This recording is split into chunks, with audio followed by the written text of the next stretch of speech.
And he didn't respond, but somebody in the office responded with a personal letter from the Department of Treasury in Washington, D.C. And one of the paragraphs, and the broker was asking questions about the ever famous Federal Reserve notes, and he was going on talking about Federal Reserve notes and the Federal Reserve in itself. And one little paragraph I thought was interesting. It said here, Federal Reserve notes are not redeemable in gold or silver or any other commodity. They have not been redeemable since 1933. Thus, after 1933, a Federal Reserve note did not represent a promise to pay gold or anything else, even though the term note was retained as part of the currency. You have to understand the legal term of note meant that there was a promise to pay in some hard, tangible currency. Well, even though it's on there, it's still, they even admit it, even though the term note was retained as part of the currency. In the sense, they are not redeemable. Federal notes have not been backed by anything since 1933. They are valued not for themselves, but for what they will buy. In other words, in other sense, because they are a legal tender, Federal Reserve notes are backed by all the goods and services in the economy. As I was reading that book that was offered about a week ago. That translates into backed by the stupid sheeple. Exactly. Well, here's a quote. Where did I see it here? This is how the Federal Reserve creates money out of nothing. Okay? There's a kind of a 4 steps here. So step number 1, the Fed writes a check for $1 million. This money is created out of thin air with nothing more than a book entry. Unlike a personal check, there is no money on deposit to cover the check. The Fed gives a securities dealer the check, and the dealer gives the Fed a government security bond. The bond is backed by the government's assets. Guess what the government's assets are? You and me. And Congress, good faith pledge on behalf of the American people. In other words, the Congress pledges your taxes to back up this bond. And the dealer deposits the check in his bank. The bank sends the check to the Fed for payment, who credits the bank's account $1 million. And thus, money was created out of nothing, and guess who gets to pay for it? You do. Another little quote here. And one of the people, as we look at history, who just, was aware of this tyranny was President Kennedy. And in if I can turn my page here.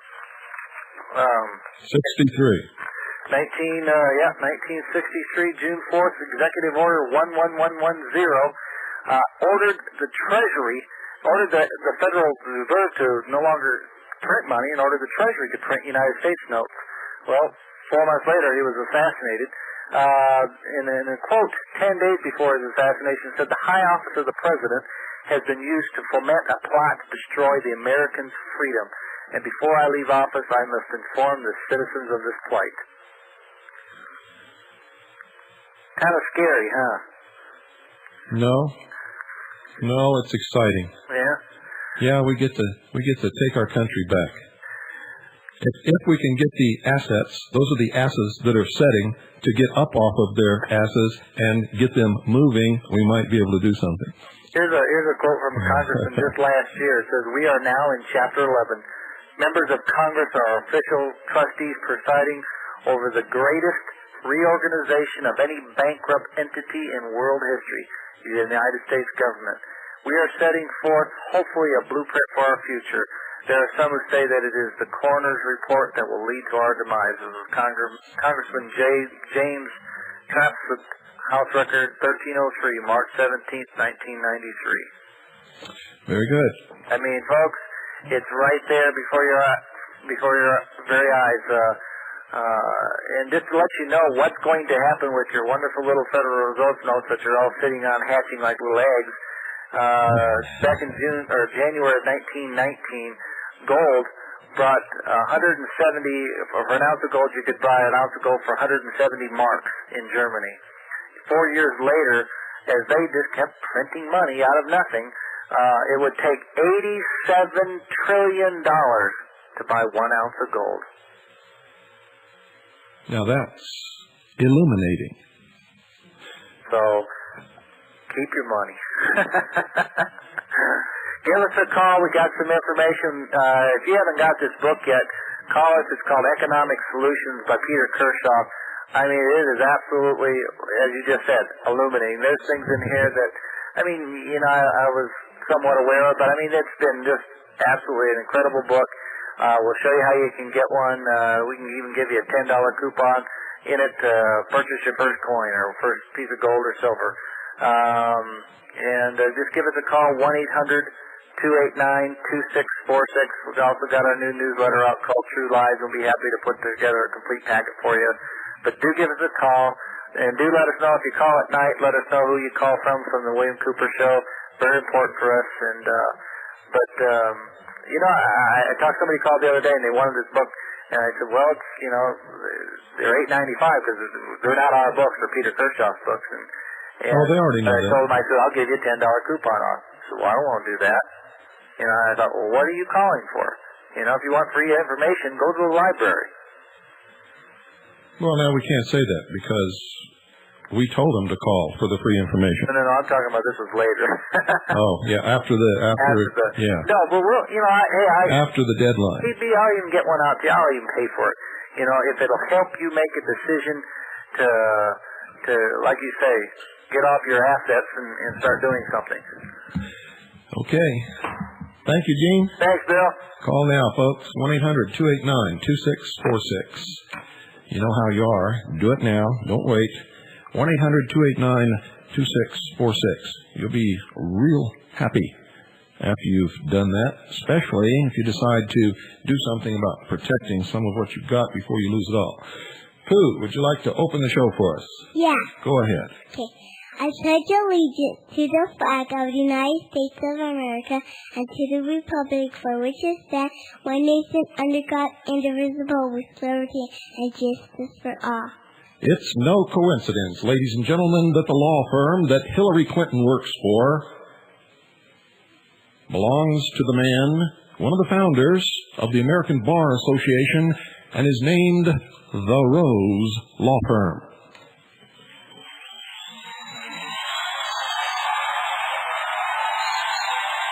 Ladies and gentlemen, the Rose.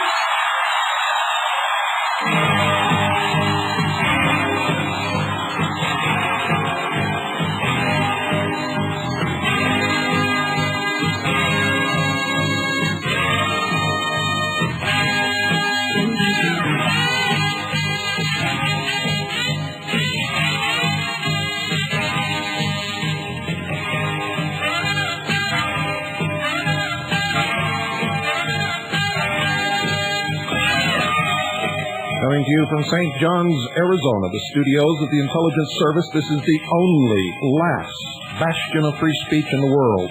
Whether you want to or not, you're going to wake up, and this is your wake-up call.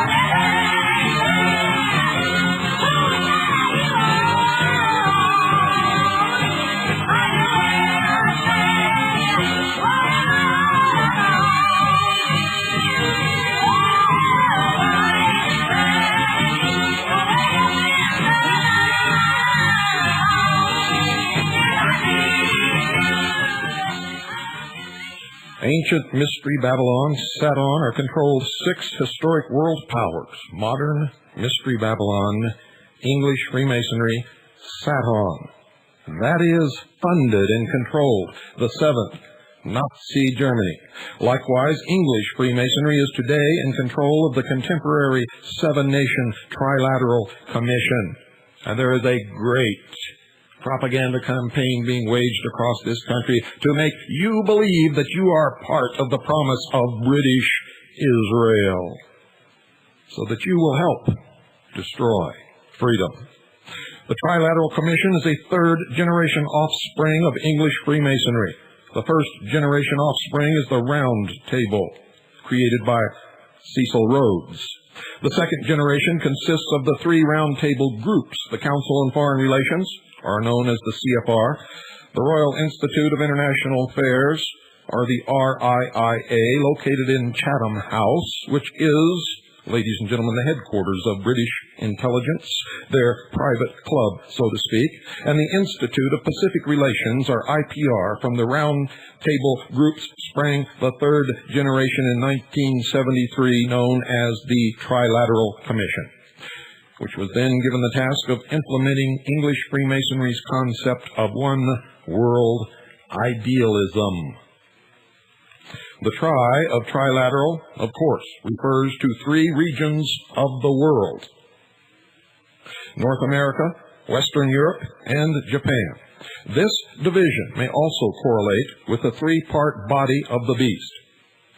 Commission bespeaks the function given the Trilateral Commission by English Freemasonry, quote, to foster closer cooperation among these three regions. End quote. The nation members of the Trilateral Commission are the 7 most potent industrial powers of the world: the United States of America, Canada, Great Britain, France, Germany, Italy, and Japan. Membership also includes the heads of major oil companies, multinational corporations, and international banks. Aristocrats and politicians are members as well, including our past President George Bush. Our current President, Bill Clinton, is a member of the Bilderbergers, which we know is a cover for English Freemasonry's Round Table. And as a Rhodes Scholar, Clinton is an Anglophile.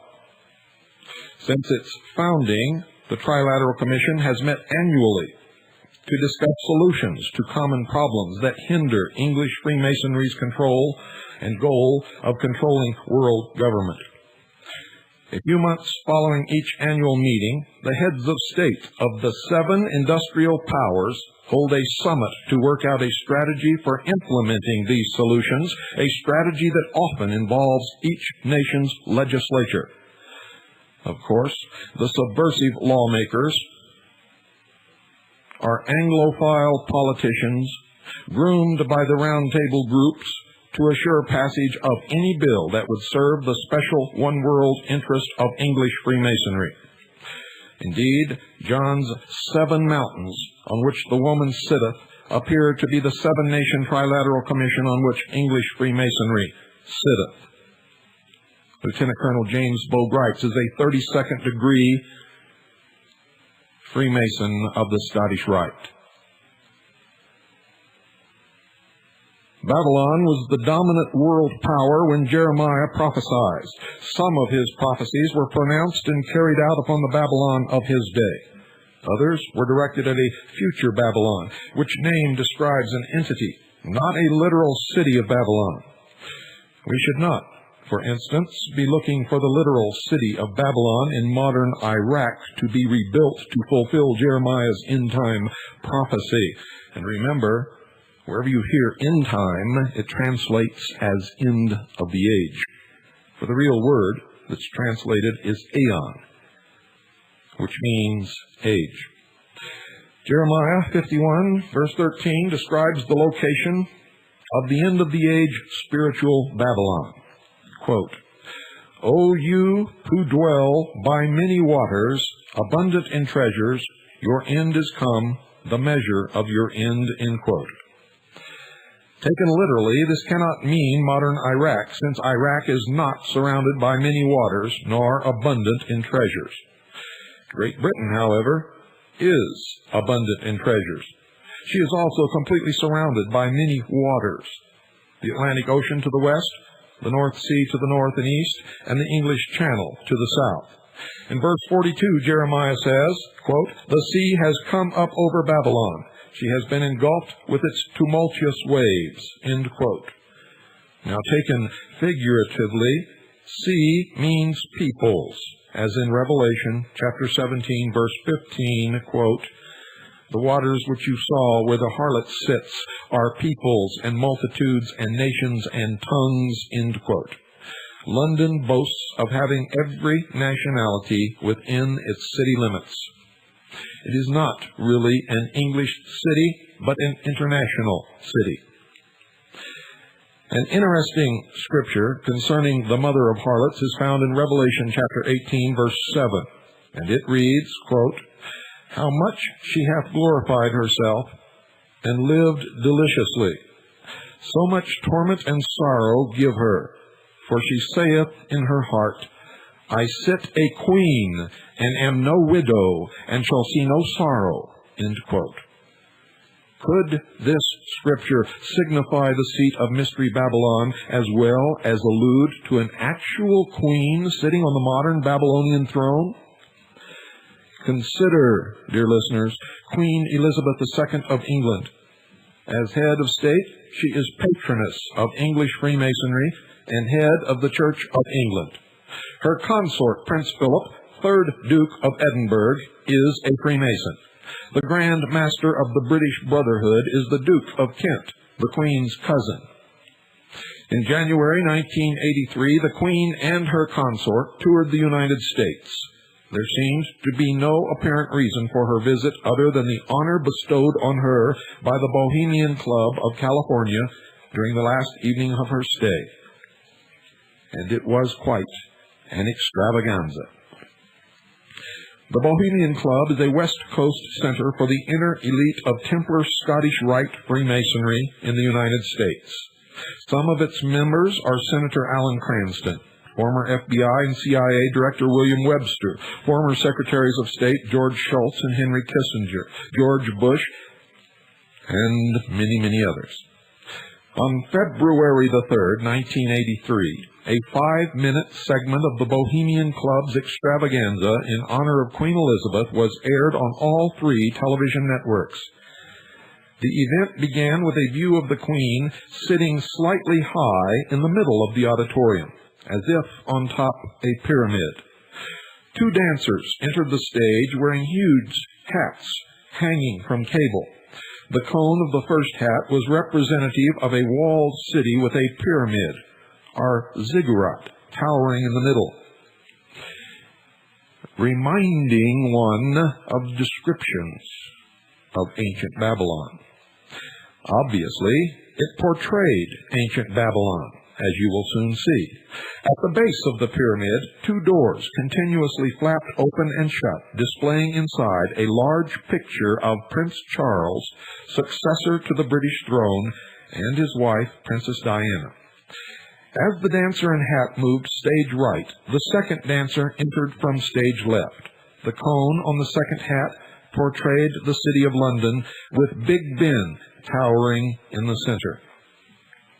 When both dancers centered themselves with the brims of the huge hats reaching from one end of the stage to the other, a voice, as if out of the very air, bellowed, quote, "O Queen, you have traversed the ages from Babylon to London," end quote.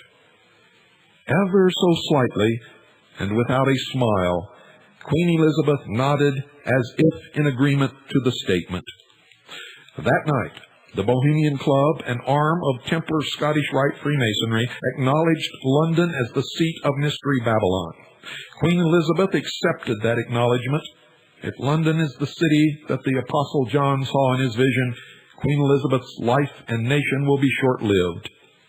For who knows better the headquarters of its rival than the ruthless French Knights Templar Scottish Rite of Freemasonry? There will come a time when God will no longer tolerate the sins of Mystery Babylon and will destroy her. Before that happens, however, God in His mercy warns His people to sever their relationship with the whore of Babylon. In Revelation chapter 18, verses 4 through 5, God warns, quote, "Come out of her, my people, that ye be not partakers of her sins, and that ye receive not of her plagues, for her sins have reached unto heaven, and God hath remembered her iniquities." End quote. Revelation chapter 17, verses 12 through 18, and all of Revelation 18 record the end of the age destruction of Mystery Babylon. This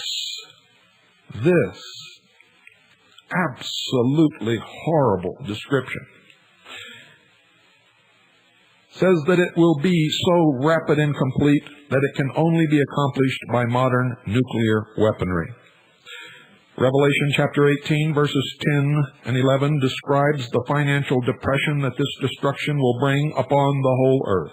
Quote, "Alas, alas, that great city Babylon, that mighty city, for in 1 hour is thy judgment come, and the merchants of the earth shall weep and mourn over her, for no man buyeth their merchandise any more."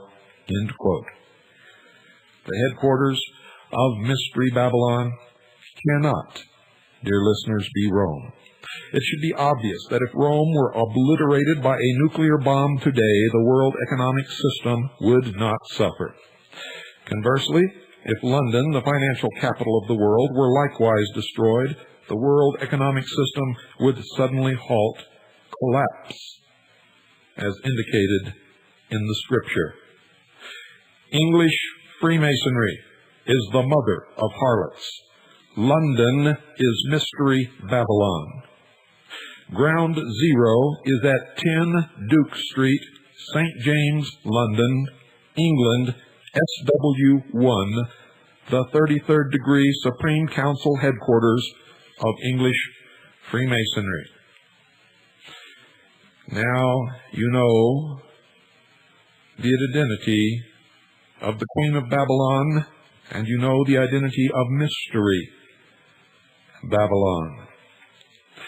And now there is no excuse for not coming out of her, as you were admonished to do in the book that you all claim cannot lie.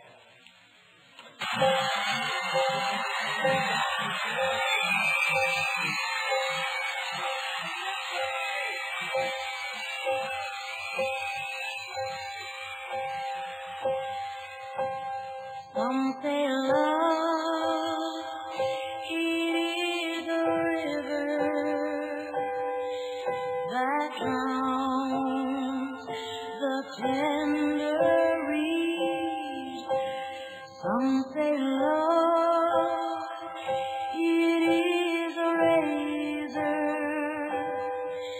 that leaves your soul to bleed. Some say love, it is a hunger,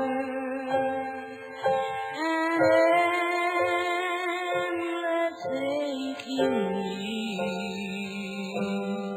I say love, it is a flower,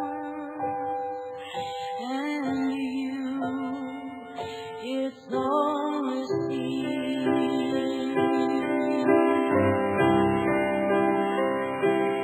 If the heart afraid of rain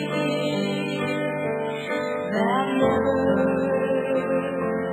learned to dance, it's the dream afraid of waking that never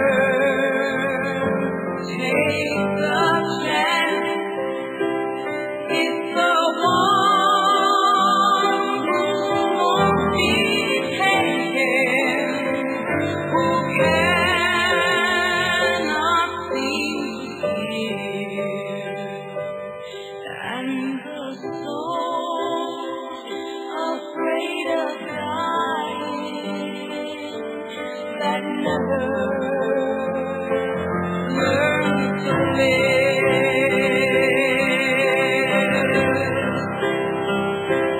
When the night has been too lonely and the road has been too long, then you think that love is only for the weak and the strong. Just remember,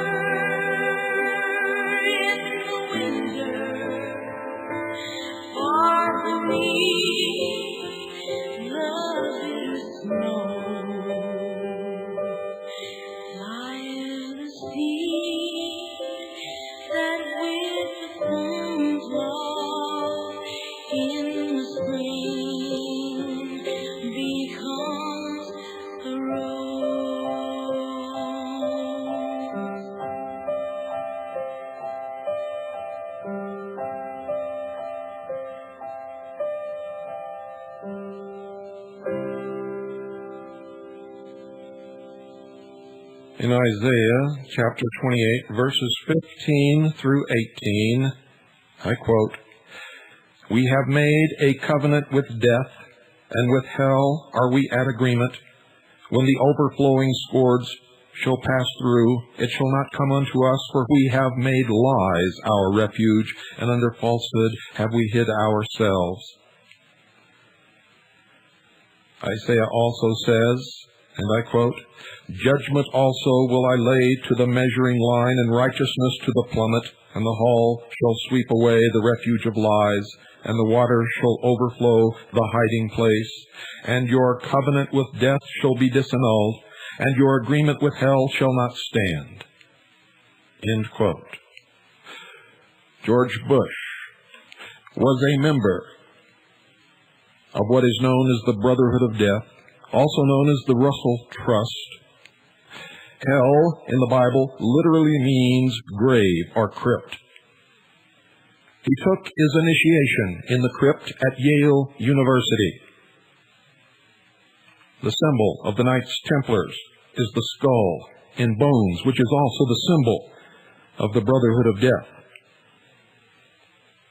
or the Russell Trust. It is also a prominent symbol in Freemasonry, also in the Rosy Cross, the Knights of Pythias, and many others.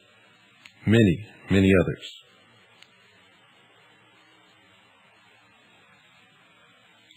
It is time.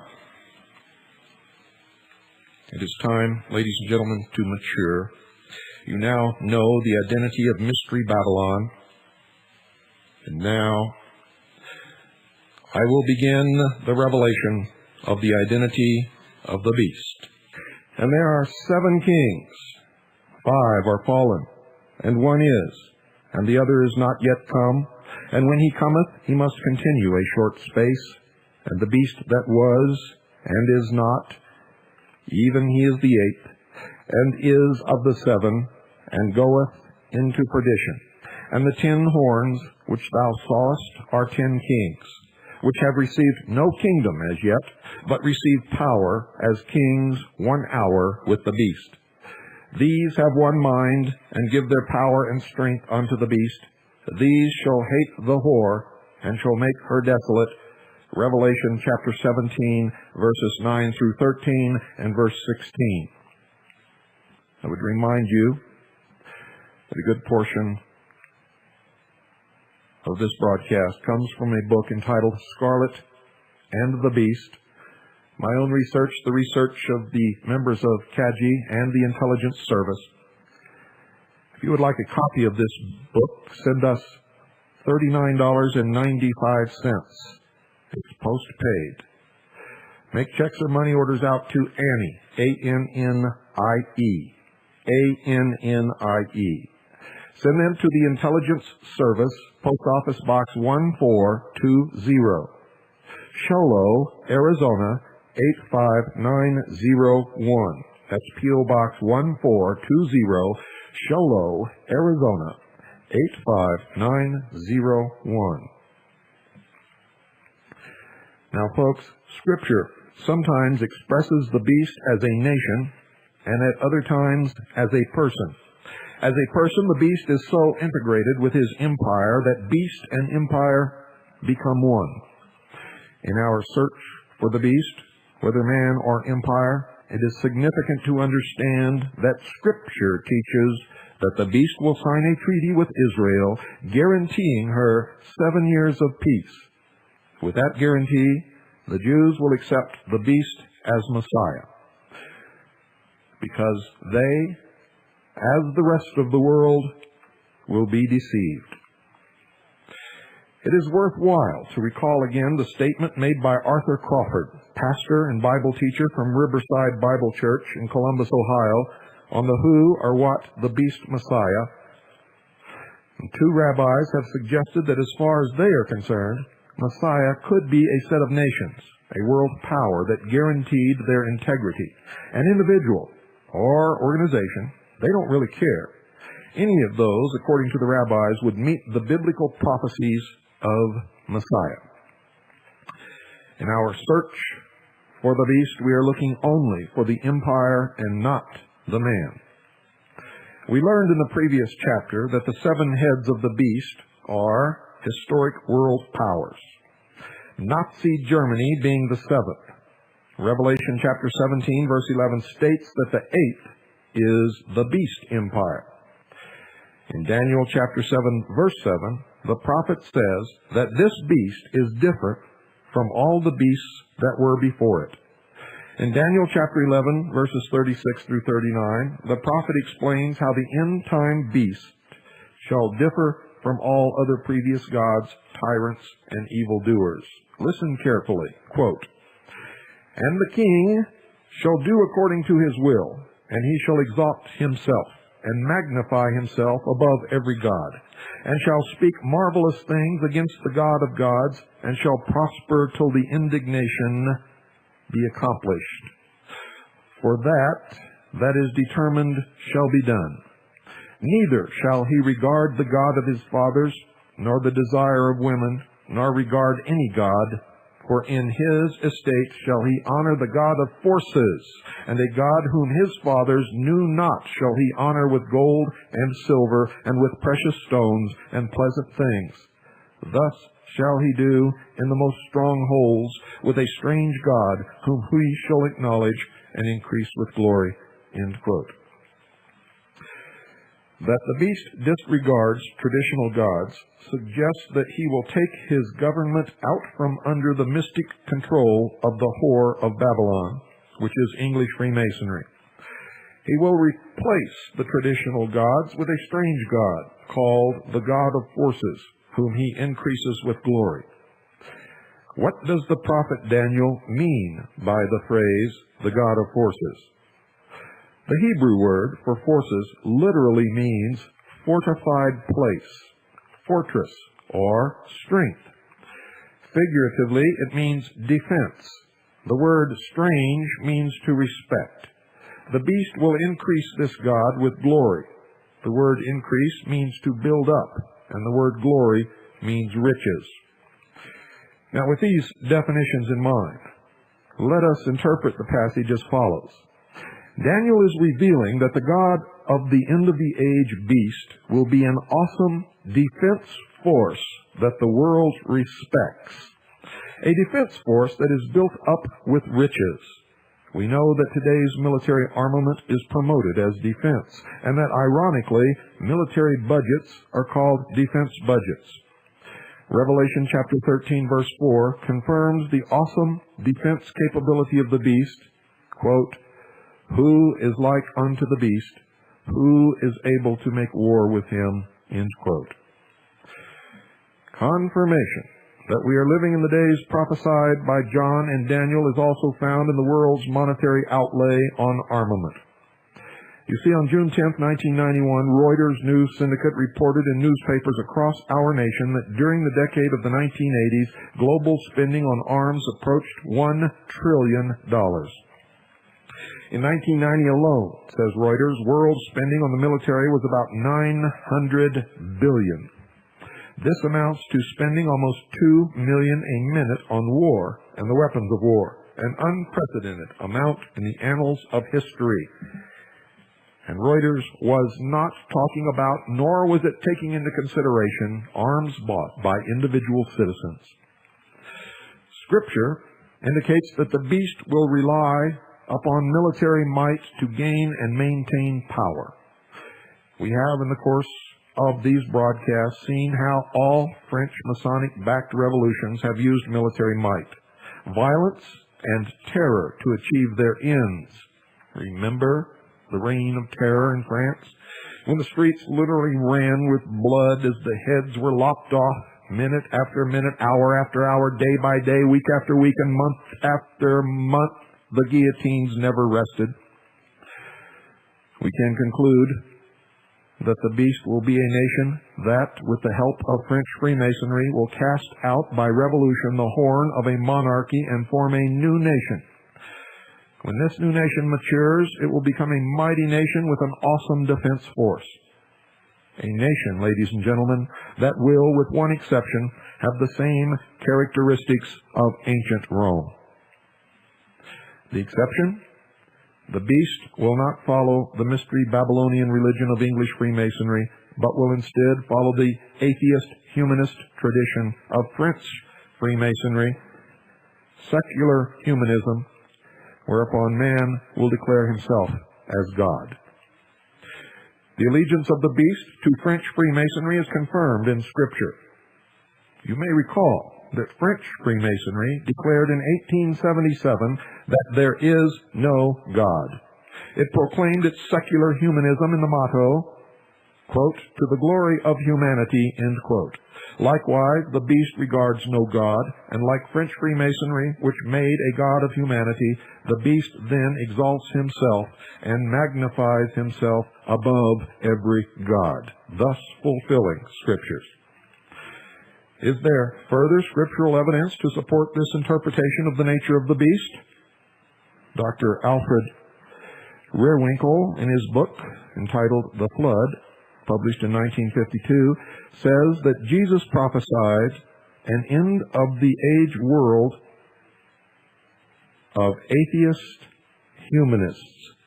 Listen carefully. In Matthew chapter 24, verse 37, Christ tells his disciples that the last days will be as it was in the days of Noah. Rehrwinkel says that, quote, "the generation before the flood was not a idolatrous race," end quote. He says they were godless. Rehrwinkel points to archaeological evidence which supports Scripture, and his thesis, quoting Sir Charles Leonard Woolley, a British archaeologist who has noted, quote, "in no single grave has there been any figure of a god, any symbol or ornament that strikes one as being of a religious nature," end quote. The Old Testament offers further insight into the atheistic, amoral humanism of the beast and his antediluvian precursors, known as the Atlanteans. Genesis chapter 6, verse 4 informs us what antediluvian humanity was like. Quote, "There were giants in the earth in those days, and also after that, when the sons of God came in unto the daughters of men, and they bare children to them, the same became mighty men, which were of old, men of renown," end quote. Rehrwinkel unravels the enigmas of this passage from Genesis and applies it to the atheistic humanists of our day and world. Quote, "The Hebrew word Nephilim means more than what we understand by the term giant. It means those that fall upon others, brigands, thugs, tyrants. These Nephilim were famous in that world. They had made a great name for themselves through their acts of violence, lawlessness, and corruption. They were known by all, and their statues were probably found in the antediluvian shrines of honor. There are Nephilim, or giants, in the world today. They are the men who rule this world. They hold their councils in secret. They dispose of countries and millions of human beings as so many figures on a chessboard. They confiscate property that does not belong to them and condemn millions of innocent people to a horrible death of misery and starvation. They blot out whole cities of men, women, and children with hell-born missiles of death, but they are applauded as great men and renowned, and their portraits and statues are given a place of honor in the halls of fame in our world today," end quote. Rehrwinkel suggests that the sons of God were not supernatural beings, but powerful men who considered themselves as gods, exactly as it was stated in the Garden of Eden. A humanistic philosophy which follows atheism. Likewise, we see that Daniel's beast is atheistic because he regards no God. The beast reveals his humanist face when he declares himself as God. If the beast God arises out of French Freemasonry, it is understandable why, according to Revelation chapter 17, verse 16, he will destroy his competitor, English Freemasonry, which believes in many gods. The Apostle John also suggests that the beast kingdom will come out of French Freemasonry, and in Revelation 13, verse 1, he saw the beast, quote, rise up out of the sea, end quote. Now the sea, remember, is a figure of speech for the mass of people upon the earth. As Revelation 17 verse 15 explains, quote, the waters which thou sawest are peoples and multitudes and nations and tongues, end quote. The French Masonic revolutions sprang from the grassroots of mass movements, and these movements then created democratic republics run by the people and for the people. Unlike English Freemasonry, which wants a world government run by an elite aristocracy, French Freemasonry is working feverishly toward a universal democratic republic run by the people. If the beast arises out of French Freemasonry, naturally the beast's empire will be a democratic republic, as was ancient Rome, and that is why I caution you on this broadcast that there is no patriot organization. The leaders of both sides are controlling this clash, and it really makes no difference which side wins. One, you will be under the aristocratic control of English Freemasonry. The other, you will be under the socialistic, communistic control of French Freemasonry. Most of the leaders in the Patriot movement belong to the Scottish Rite of Freemasonry, which are the Templars of France. You had better wake up, ladies and gentlemen. You are being manipulated beyond manipulation, and you haven't got the basis in education or understanding to even know which way the tide is flowing. It is my belief that humanity must mature. Each individual must stop following leaders and movements, but must follow the truth. Seek ye the truth, and the truth shall make you free. And that should be the prime order of the day. It is the only order around here.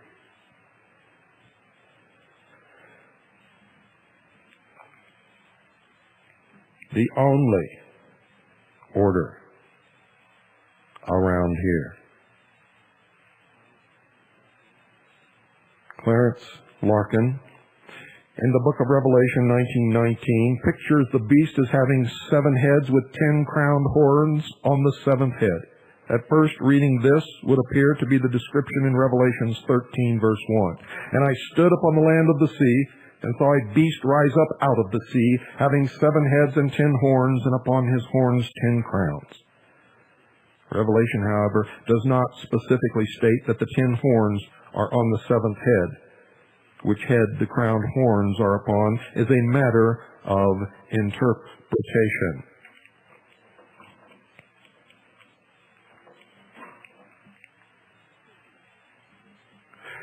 It could be, dear listeners, that the 10 horns are actually the 8th head in Revelation, chapter 17, verses 10 through 11. Quote, and there are 7 kings, 5 are fallen, and 1 is, and the other, the 7th, is not yet come. And when he cometh, he must continue a short space. And the beast that was, and is not, even he is the 8th, and is of the 7. End quote. In Revelation chapter 13, verse 3, we learn that one of the beast's heads seemed to have a mortal wound, but its mortal wound was healed. By interpreting the wounded and healed heads in this passage as the 7th and 8th heads in Revelation chapter 17, verse 11, Larkin pictures the two as being one. He does this by changing the word 7 to 7th. He writes, quote, even he is the 8th and is of the 7th, end quote. Since he was writing in 1919, Larkin's interpretation is understandable. He wrote before the rise of Nazi Germany, the 7th head. Larkin agrees with Scripture that the beast is the 8th head, but it is a matter of interpretation whether the beast actually came out of the 7th head or out of one of the 7th. Since 1919, we have been given almost 3/4 of a century of history to be illumined by Bible prophecy. We can hold this history up to Scripture and see what, from these years, is a possible fulfillment of prophecy. And I would caution you, as I have always done, You must understand what is fulfillment of prophecy and what is fulfillment by man. We can now see that the eighth head is not of the seventh, for John describes his visions of the eighth head as if he himself were contemporary with the end of the age. And the beast that was and is not. Let me read it another way, and I'm going to insert some meaning so that you'll understand what I'm reading. Quote, and the beast that was, meaning the sixth head of old Rome, and is not, which means the slain head or demise of old Rome, even he is the eighth, which is the healed head or revived Rome. Notice that John skips the seventh head, which we believe is Nazi Germany. Our hypothesis is that the 10 crowns or 10 kings are on the eighth head. And this understanding is further strengthened by verse 12, where it is written that the beast gives power to the 10 kings, and by verse 13, where we are told, these 10 kings have one mind and shall give their power and strength unto the beast, which is the eighth head. Who or what are the 10 crowns or kings that will adorn the head of the beast? Well, prophecy scholars believe that the 10 kings in Revelation chapter 17, verse 12, will be 10 of the 12 member nations which make up the European Economic Community, known as the EEC, or European Common Market, or United States of Europe. These scholars view the Common Market as the revived Roman Empire, since the Common Market encompasses the western territory of the old Roman Empire. They believe the EEC is the embryo of the beast, the eighth world power recorded by John. Grand Orient Freemasonry was the force behind the Treaty of Rome, which formed the EEC in 1957. Every single president of the EEC has since been a Grand Orient Mason. Its current head is France's President Francois Mitterrand at the time, the most powerful 33rd degree Grand Orient Mason in Europe. In 1957, the original signatories of the Treaty of Rome were 6 nations: France, West Germany, Italy, Belgium, the Netherlands, and Luxembourg. Their intent is eventually to unite Europe, a desire of French Freemasonry as far back as Napoleon Bonaparte. And that emerged again in 1848 when the Grand Orient first mentioned by name the idea of inaugurating the United States of Europe. Dr. Walter Hallstein, 33rd degree Grand Orient Mason and past president of the EEC, detailed the vision of a united Europe in a speech in the 1960s when he said this, quote, 3 phases of the European unification are to be noted. First, the customs union. Second, the economic union. Third, the political union. What we have created on the way to uniting Europe is a mighty economic political union of which nothing may be sacrificed for any reason. Its value exists not only in what it is, but more in what it promises to become. We may fully expect the great fusion of all economic, military, and political communities together into the United States of Europe, end quote. Charles de Gaulle, President of France from 1958 to 1969, used the EEC as an instrument in the service of French interests, attempting once in 1963 to unite Europe under its banner, with France the leader. De Gaulle failed when opposed by West Germany. De Gaulle did, however, successfully oppose in 1958 and 1963, that's 1958 and 1963, 2 attempts by Great Britain to join the EEC. For economic survival, London organized in 1959 the 7-Nation European Free Trade Association, or EFTA, with Austria, Norway, Portugal, Sweden, Switzerland, Finland, and Iceland. The purpose of the EFTA was to reduce tariffs on imports received from other member countries. As described in Revelation 17, verse 9, this combination of 7 nations should be considered the whore of Babylon, English Freemasonry, sitting on 7 heads. The EFTA, however, ceased operation when England, Denmark, and Ireland were allowed to join the European Common Market in 1973. The very same year that the 7-nation Trilateral Commission reared its ugly head and was founded by the Anglophile Council on Foreign Regulations under British Freemasonry. In 1981, Greece joined the Common Market, increasing the total to 10. Bible prophecy scholars were ecstatic. I don't know why. It signifies great suffering. This joy evinced by some is sickening to me. But since that time, Spain and Portugal have joined. The EEC, however, is still considered by scholars as part of the future revived Roman Empire, which entity, if this interpretation is correct, will in God's time consist of 10 nations. The EEC inaugurated the United States of Europe, or the USE, on December 31st, 1992, 7 years to the day of year 2000. 10 of the 12 nations voted to accept the Eurodollar as common currency. The 2 holdouts were England and Ireland. In July 1993, both nations voted to accept the European currency, although there are still 12 nations in the EEC. When the beast burns London, Ireland will fall too, and there will be 10 nations. Good night, ladies and gentlemen, and God bless you all. We will continue this tomorrow night, and every other night as long as it takes. And we will absolutely pinpoint and identify the beast.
You're listening to the Hour of the Time. I'm William Cooper. And I'm Pooh. Well, why don't you start us off? Okay. I pledge allegiance to the flag of the United States of America and to the republic for which it stands, one nation under God, indivisible, with liberty and justice for all. I want to do it tomorrow so I won't forget. Okay, you be here tomorrow night and we'll do it again. No, I want to do it today. You want to do it today? Uh-huh. Well, go ahead. Okay. I pledge allegiance to the flag to the United States of I pledge allegiance to the flag of the United States of America and to the republic for which it stands, one nation under God, indivisible, with liberty and justice for all. What made you think you would forget it? I don't know. Okay, thank you. You're welcome. Well, folks, tonight we're going to continue with our revelations on the identity of the beast empire, that is. As we told you, we were not going to attempt to identify the man, but the empire. And that's exactly what we're going to do. You know, it galls me when I listen to shortwave and the other radio stations and hear all of these other people telling you that you heard it first there, that they warned you, and that they're the only ones that are revealing what's going on in this country. Because when I wrote about it in my book almost 5 years ago, and before that began to stand up and tell the world what was coming, every one of those people said that I was crazy, every single one of them. Tom Valentine even called me a CIA agent and said that I could not be trusted. He signed his show off tonight with the admonition that you heard it all from Tom Valentine on Radio Free America first. Tom Valentine, you're a barefaced liar.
The struggle, ladies and gentlemen, between English and French Freemasonry has produced such a convoluted body of entangled nations with so many conflicting interests that it can only be described as a beast.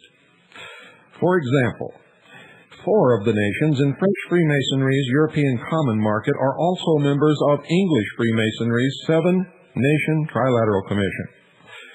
Those are England, France, Germany, and Italy. In looking at this convoluted mess, the prophet Daniel could hardly describe what he saw. He recorded in Daniel chapter 7, verse 7, that it was dreadful and terrible and strong exceedingly, and it was diverse from all the beasts that were before it. The Apostle John appears to have had the same problem in his description, for his account of the 7 heads as 7 nations and 10 crowns as 10 kings leave the reader asking where the crowns are located on the body of the beast. John did not specifically mention on which of the 7 heads, or 8, the 10 horns were mounted, although we believe they are on the 8th head, and the debate continues among prophecy scholars even unto this day. The beast's body, according to Revelation chapter 13, verse 2, is made up of a leopard, the head, or teeth, some say, of a lion, and the feet of a bear. Interestingly, the national emblems of England and Russia are the lion and the bear, respectively. What nation the leopard represents is not quite yet clear. But one fact is certain. The 10 European nations, or 10 crowns in Revelation chapter 17, verse 12, are not the body of the beast. You see, the 10 crowns are separate as described in John's vision. Likewise, Daniel chapter 7, verses 7 through 8, reveals the same 10 plus 1 beast. Quote, "After this, I saw in the night visions, and behold, a 4th beast, and it had 10 horns. I considered the horns, and behold, there came up among them another little horn." End quote. Bible commentators, English and Bauer, state that this little horn is the same as the beast, or the 8th world kingdom mentioned in Revelation chapter 17, verse 11. John said the beast comes out of the 7, which means the beast kingdom may come from both the historical 7 empires and the end-time 7-nation trilateral commission. Daniel said the beast comes up from among the 10, which means it may come from one of the 12 common market nations. But by placing the 3 groups of nations side by side, we should be able to determine which kingdom or nation is the beast kingdom by focusing on the one listed in all 3 groups. In the historic 7, remember, there were Egypt, Assyria, Babylon, Medo-Persia, Greece, Rome, and Nazi Germany. In the Trilateral Commission, there's the United States, Canada, England, Japan, France, Italy, or Rome, and Germany. In the common market, we have France, Belgium, the Netherlands, Luxembourg, England, Ireland, Denmark, Greece, Spain, Portugal, Italy, which again is Rome, and Germany. There are 2 nations in all 3 columns. And exactly as I predicted in my series on Mystery Babylon, they're Rome and Germany. Many Bible prophecy scholars believe the beast's headquarters will be based at Rome, especially those who view the Roman Church as Mystery Babylon. And this, of course, would make the beast and the whore reign from the same city, which is unlikely.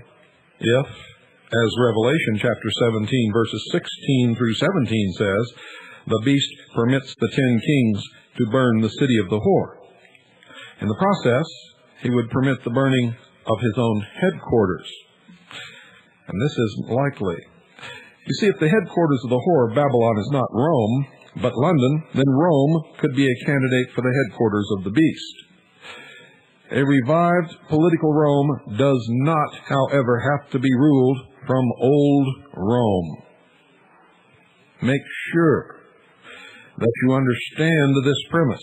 Daniel says the beast, or little horn, which means new nation, or young nation, came up among the 10 European nations. Therefore, Rome, or any one of the other 9 nations, could have the same characteristics of ancient Rome, or the beast could be an 11th nation, as the little horn suggests. Therefore, the beast could be a young nation that was born, or came up from among the 10 nations. And more accurately stated, ladies and gentlemen, the beast nation is a young nation whose population came from the territory of the 10 European nations. Some of you who have a good brain in your head already know who I'm talking about. To identify the little horn, which is revived Rome, we must consider the makeup of ancient Rome. For ancient Rome had 14 basic characteristics before its division by Constantine. 1, it was a democratic republic. 2, it had a divided balance of power. 3, it was based upon specific laws. 4, it protected the rights of Roman citizens. 5, it enforced an international law that all Roman citizens are equal. 6, it had a sordid history of slavery. 7, it operated under a capitalist system. 8, it authorized abortions. 9, it loved what we would call R-rated entertainment, and that's putting it mildly. 10, it offered state welfare programs funded by taxes. 11, it had a thriving business in lawsuits. 12, it was the melting pot of the world. 13, it promoted sports as its favorite pastime. And 14, it displayed as its national emblem the single-headed eagle with wings spread. After the division, the eagle became double-headed. Since the reign of Charlemagne as the first Holy Roman Emperor, German kings have been the most influential rulers in the Holy Roman Empire. As such, they became the new Caesars, or Kaisers, in Germany. As Reverend Church says, it seems that Germany plays a far more important role in the fulfillment of Bible prophecy than one might think at first glance. The thought that the future Antichrist could have his roots in Germany becomes more plausible when one considers the historical roots of the empire. Germany's historic roots, ladies and gentlemen, fit many of the requirements of revived Rome. Today, Germany is a democratic republic, has a divided balance of power, is based upon specific laws, protects the rights of its citizens, operates under a capitalist system, and has a sordid history of slavery under Nazism. For those in the labor camps were indeed slaves. Germany's most significant historic symbol and resemblance to ancient Rome is its national emblem, adopted from Constantine when Constantine came to power in 306 AD. He moved his headquarters from Rome to Constantinople in Asia Minor. His Eastern Empire became known as the Byzantine Empire, or the Second Rome. To symbolize the divided empire, Constantine transformed the Roman eagle from a single head to a double head, according to Mackey's Encyclopedia of Freemasonry.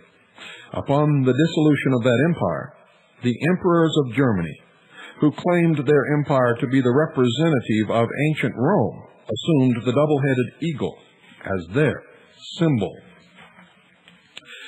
Another reason, folks, that Germany could be revived Rome is found in Revelation chapter 13, verse 3. John says of the beast, quote, "And I saw one of his heads as it were wounded to death, and his deadly wound was healed," end quote. As we have seen, the seventh head was Nazi Germany. The dividing of Germany into East and West after World War II may indicate the wounding of the seventh head. The head healed may refer to the recent reunification of both Germanys in October 1990. Germany, however, must be disqualified. Sorry to disappoint those of you who were hoping that Germany was the one. But it must be disqualified as revived Rome for two important reasons. First, folks, Revelation chapter 13, verse 4 states that the beast will be a military power second to none. Second to none. At present, Germany is not that military power, but that could change rapidly. Second, as a member of the European Common Market, Germany is one of the 10 horns, whereas Revelation 17, verse 12, describes the beast as being separate from the 10. Likewise, Daniel chapter 7, verse 8, describes the beast not as the 10 horns, but as the little horn that came up from among the 10. As stated earlier, the little horn implies a young nation. Germany is millenniums old, and the phrase came up from among the 10 horns indicates that this young nation will be populated from the territory of the 10 nations of the old Roman Empire. And again, this cannot in any way, shape, or form mean Germany, for Germany is still primarily populated strictly and proudly by Germanic races. Now, I'd like to remind you all at this point that a good portion of this broadcast comes from a book entitled Scarlet and the Beast, from my research, the research of the members of the Intelligence Service and the Citizens Agency for Joint Intelligence. And if you would like to purchase this book, Scarlet and the Beast, send us $39.95. That price is post-paid. Make checks or money orders out to Annie, A-N-N-I-E. That's $39.95 per book. Make checks or money orders out to Annie, A-N-N-I-E. And send it to the Intelligence Service, Post Office Box 1420, Sholo, Arizona, 85901. That's P.O. Box 1420, Sholo, Arizona, 85901. 85901. Now I continue with tonight's subject. Russia could also be a candidate for the beast, for under the Tsars and the Soviets, Russia had a sordid history of slavery. Under the Soviets, Russia was a socialist republic. Socialism, if you'll remember from listening to this broadcast, is nothing more than democracy. And democracy is, of course, a code word for socialism. So the more you hear that word bandied about this country, the more you had better be prepared for socialism. Russia was a socialist republic with a large gulag slave population. And since December 1991, when the Soviet Union was dissolved, or at least we have been made to believe that it was dissolved, if you read Gorbachev's book entitled Perestroika, you'll see, in his own words, it's a sham. Russia became a democratic republic and therefore can be considered a young nation, a little horn. Moreover, Russia is attempting to operate under a capitalist system, as did old Rome. Russia's most significant resemblance to old Rome goes back to the fall of Constantinople, the second Rome, in 1453, when the Turks took that city. From that date, Russia has considered itself as the third Rome. In 1472, Ivan III was the first Russian emperor to call himself Tsar, which is Russian for Caesar. Mackey's Encyclopedia of Freemasonry reports how Russia adopted the double-headed eagle as its emblem. It was taken by Ivan III as his device on his marriage with Zoe I can't pronounce that word, folks. Zoe Palaiologa, I believe, is the closest that I can get to it. Also known as Sophia, daughter of Thomas of Morea, claimant to the imperial throne of Byzantium. Ivan III claimed to be the successor of the Eastern Roman emperors. Now, if we're to consider Russia as revived Rome, it must share all the characteristics of ancient Rome. But Russia, however, has a long history of failing miserably to protect the rights of her citizens. And she certainly is not the melting pot of the world. Furthermore, according to the description given in Revelation 13 and 17, the headquarters of the beast must be in a powerful nation with a strong economic, political, and military base, identical to that of ancient Rome. When the whore's city, London, is destroyed, the economy of the world can quickly be transferred to the headquarters of the beast kingdom, where it will be controlled by his mark, 666.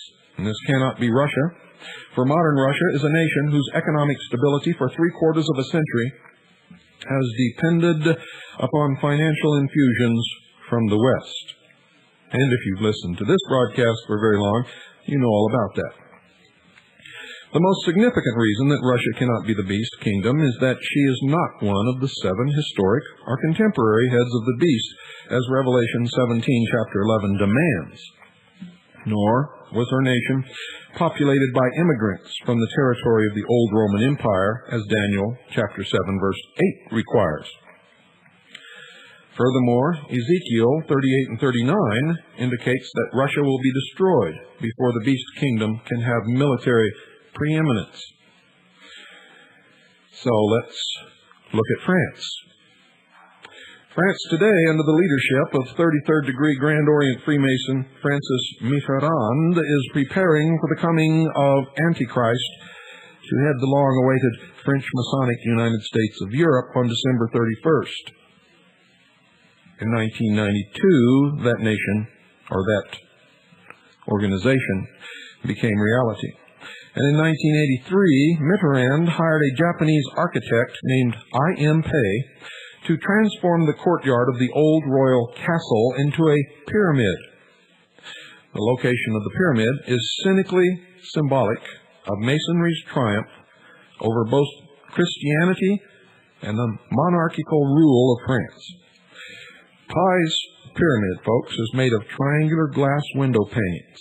The weekly Insight magazine of July 3rd, 1989, tells us this story, and I quote, "The number of window panes in Pei's pyramid, said to be 666, 666, and the form of the pyramid itself are reflections of the president's, that is, Mitterrand's passion for Masonic symbols, not to speak of his fondness for communing with the spirits of earth, that leads him every year, druid-like, to celebrate the spring equinox by pounding a wooden stick on a certain hill called Roche de Soltray in central France." France, ladies and gentlemen, however, cannot be revived Rome, because it does not have all 14 characteristics of ancient Rome. For example, France is not the melting pot of the world, nor does she display the eagle as her national emblem. In Revelation 17, the beast is initially controlled by the whore of Babylon, for she is riding on the back of the beast. And we've shown that the United Nations is currently controlled by English Freemasonry, the modern whore of Babylon.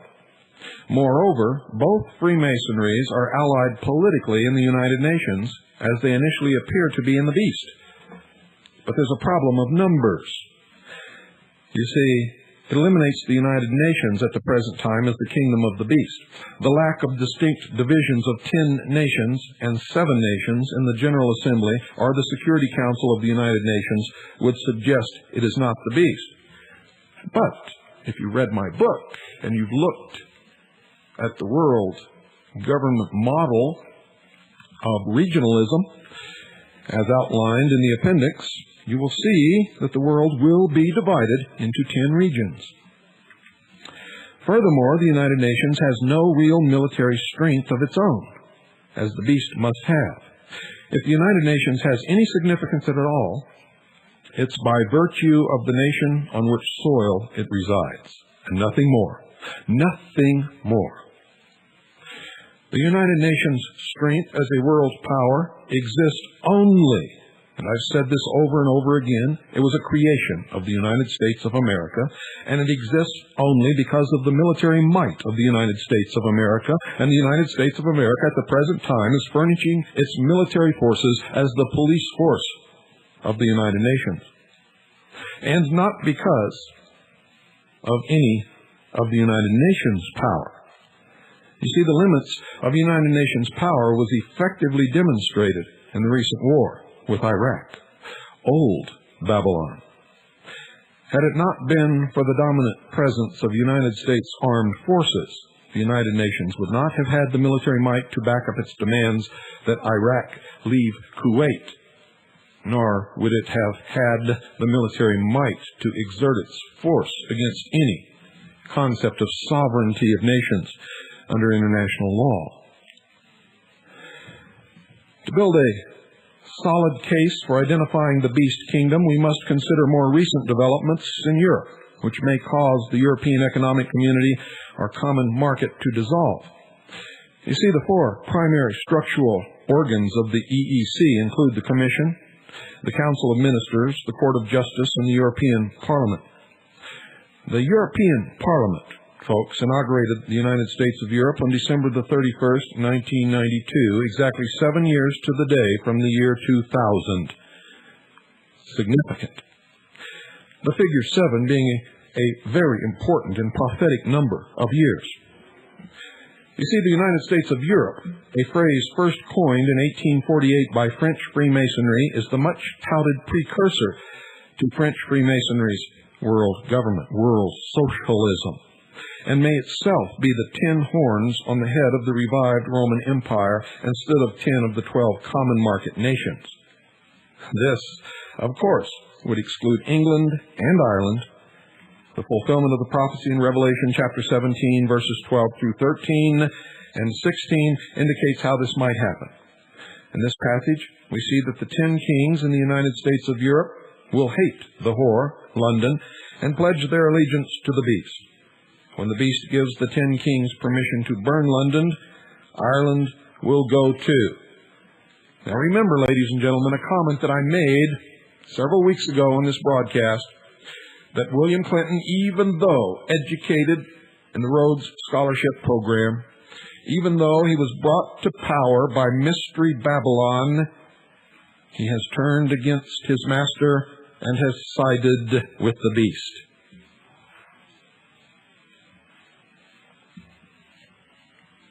Make you think? Does that make the wheels turn? I certainly hope so. Scripture gives us wisdom with which we can irrefutably identify the beast according to Scripture and his kingdom. Now, this wisdom comes from understanding the mark of the beast in Revelation chapter 13, verses 16 through 18. And if any of you saw my 7-hour tape of the workshop that I did in Atlanta, Georgia, you already know what I'm going to talk about here. Quote, "And he causeth all, both small and great, rich and poor, free and bond, to receive a mark in their right hand or in their foreheads, and that no man might buy or sell save he that had the mark, or the name of the beast, or the number of his name." Here is wisdom. "Let him that hath understanding count the number of the beast, for it is the number of a man, and his number is 666, and there are 2 ways to compute this. Roman numerals give the clue of how to identify the mark of the beast. When the New Testament was written, Rome used a combination of 6 alphabet letters to make up all their numbers, every one of them. The letters are D, C, L, X, V, I. The letter M, representing 1,000, is a more recent invention. Originally, it was CIC with the right-hand C turned backwards. And by connecting the 2 C's to the I in the middle, it gradually evolved into M. The 6 original Roman numerals and their numerical equivalent values are D equals 500, C equals 100, combine the 2, that is 600. L equals 50, X equals 10. You combine those two, it equals 60. V equals 5, I equals 1. Combine those two, it equals 6. And they total, in a column, DCLXVI 666. When we group each of the letters above in order of twos, we discover the exact fulfillment of Revelation 13, verse 18, exactly as I have just outlined. Applying this scriptural wisdom, we can discover that the kingdom of the beast will be a revival of the old Roman Empire. And I demonstrated that in all of my lectures for the last several years. Whatever nation this kingdom is, the ultimate test for identification comes from understanding his mark or symbol, which is 666, and Scripture says it will be tied to the medium of exchange. Now remember, ladies and gentlemen, that Adam Weishaupt established the Illuminati in 1776. Our forefathers, all members of this same secret organization, this fraternal organization, dollar bill from your wallet, and look on the reverse of the Great Seal of the United States. You'll see a pyramid there with 13 courses of stone. On the bottom stone, you will see Roman numerals representing 1776. Now, among these secret societies is a group of men called the Order of the Trapezoid. The trapezoid merely represents a pyramid on top of a pyramid, representing the New Age slogan or philosophy, as above, so below. Whatever is created automatically has its opposite created at the same moment. When our forefathers created this nation under God, they never told us which God they created it under. They set up, according to their own philosophy, the procedure to seat the Antichrist upon the throne of the world, ladies and gentlemen. And if you take that 1776 MDC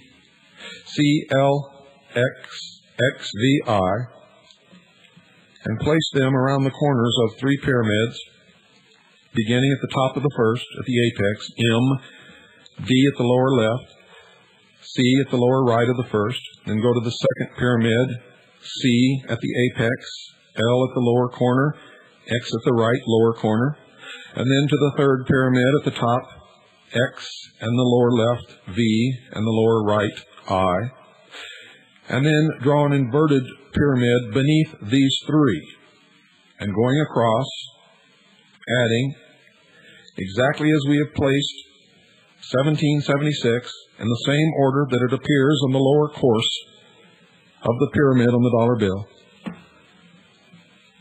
We now add across the lower legs and place the sum of each at the lower apex of the inverted pyramid underneath the three. DC is 600. LX is 60. VI is 666. If we go across the top, ladies and gentlemen, we can see the year that the organization that began this great deception and this great enterprise, for they call it the enterprise, we can see the date that they were formed. Going across the very top apex of the three top pyramids, we have 1,000 plus 100 plus 10 is the year 1110. In 1110, the Priory de Sion was formed.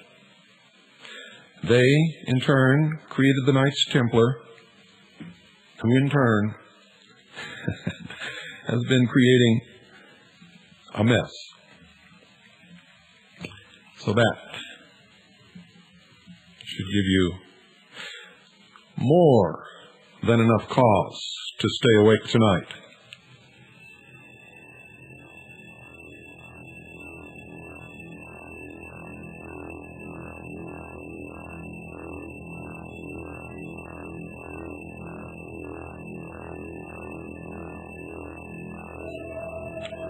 Don't go away. We've got a lot more to talk about, folks.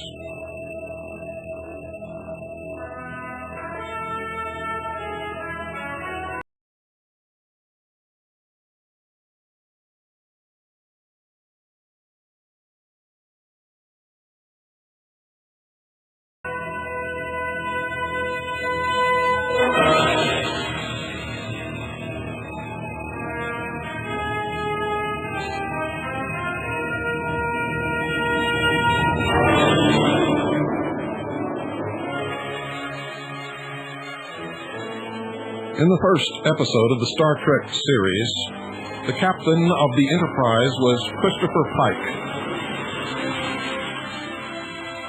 The greatest Freemason, by their own admission, that ever lived was Christopher Albert Pike. He was relieved by James T. Kirk. KTJ, backwards, is Knights of the Temple of Jerusalem. And these are the voyages of the Starship Enterprise. The mission? To seek out new life forms and to go wherever no man has ever dared to go before. That, ladies and gentlemen, is into a new future.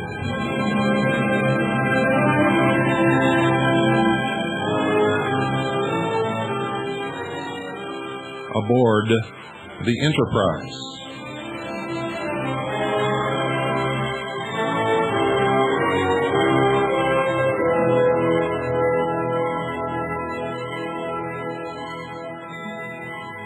And that ain't written in no book.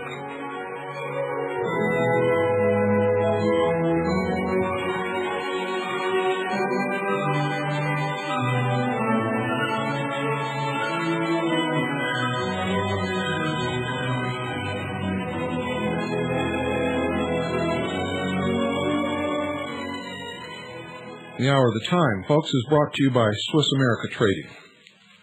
They specialize in non-reportable, non-confiscatable hard assets, precious metals in its various forms. And if you get real worth from listening to The Hour of the Time, if this program literally lights up your mind and blows you away, then you owe some allegiance to them, for without them you would not be listening to this program. And your level of education would not be where it is at now. You would still be a bleeding sheeple somewhere in a pen being sheared, getting ready to be led into the slaughter. So call them and thank them and explore the ways that you can save something of what you have in the sure calamities that these deceivers are bringing about. In the near future, I can assure you, the revival of ancient Rome will be a certainty, and the death of what we have always known as the United States of America will be just as certain.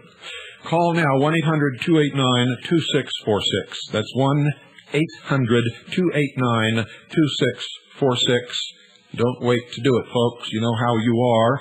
You'll be relieved once you have taken care of business.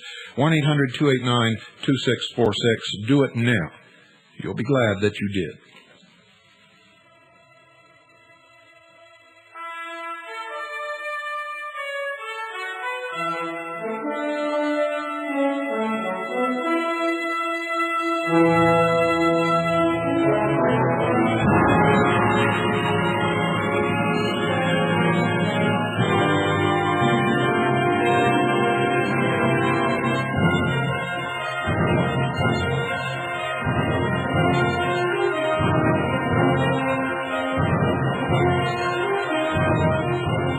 Haven't you ever noticed, folks, in the Star Trek series that Spock represents the illumined man, coming from a point of pure reason, warring against the emotions of Captain James T. Kirk?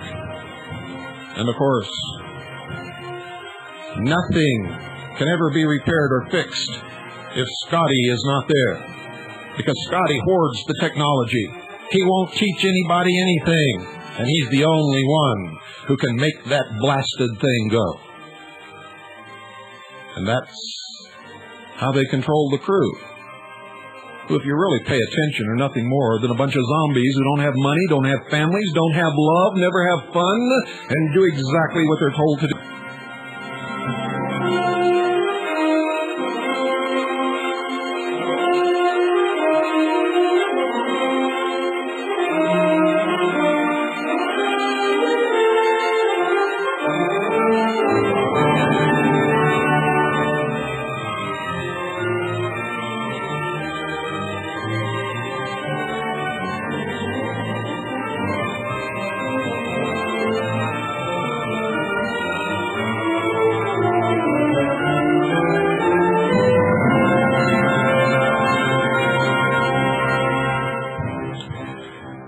Matthew chapter 24, verses 37 through 39 state, and I quote, "The world will be at ease, banquets and parties and weddings, just as it was in Noah's time before the sudden coming of the flood." People wouldn't believe what was going to happen until the flood actually arrived and took them all away. "So shall be my coming," or "so shall my coming be," end quote. Every ancient culture tells the story of a prehistoric civilization destroyed by flood. Apart from the biblical account of Noah's flood, the most renowned is the legend of the sinking of Atlantis. Ignatius Donnelly in Atlantis, the Antediluvian World, compares the biblical account with this Greek legend. My throat is getting dry, folks, and my tongue is becoming tied to my wisdom tooth, so you'll have to forgive me as I go along. The biblical deluge plainly refers to the destruction of Atlantis and agrees in many important particulars with the account given by Plato. The people destroyed were in both instances the ancient race that had created civilization. They had formerly been in a happy and sinless condition. They had become great and wicked. They were destroyed for their sins, and they were destroyed by water. And if you will remember, water means large numbers, masses of people. People. Democracy. Socialism destroyed Atlantis. That's a fact. Socialism, democracy, large numbers of people. Remember in The Lion King? The old king was killed by the stampede of the herd, the cattle, the people.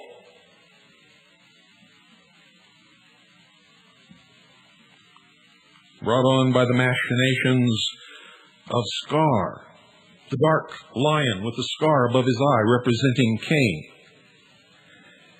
So you'd all better wake up. You've been taught baloney and bullshit all your life. And you put a little mayonnaise on it, and you eat it, and you go to town, and you think you're full of food.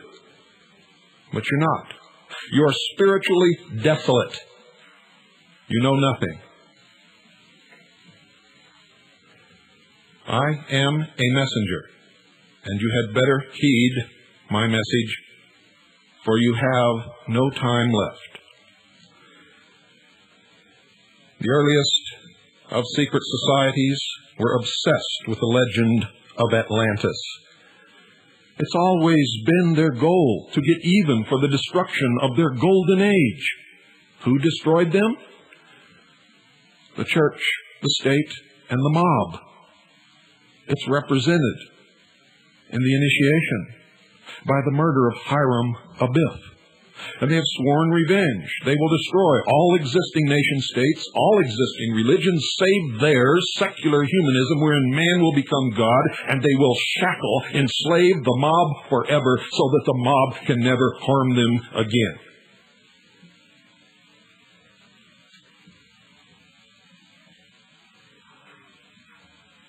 You get no helpings of baloney on the hour of the time. You get the truth, and it's force-fed, and you walk away full. And if you get down on your knees tonight and say a prayer, you will be spiritually awakened. William Still, in his book, The New World Order, informs us that, according to Masonic sources, the most important mystery of secret societies is an ancient plan passed down for thousands of years by oral tradition for the establishment of a world government, a universal democracy, a new Atlantis. It is called the Great Work. It is called the Plan. It is called the Enterprise.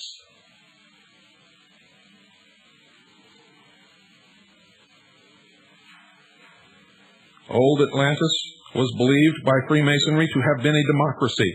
Legend states that it was also an advanced scientific society.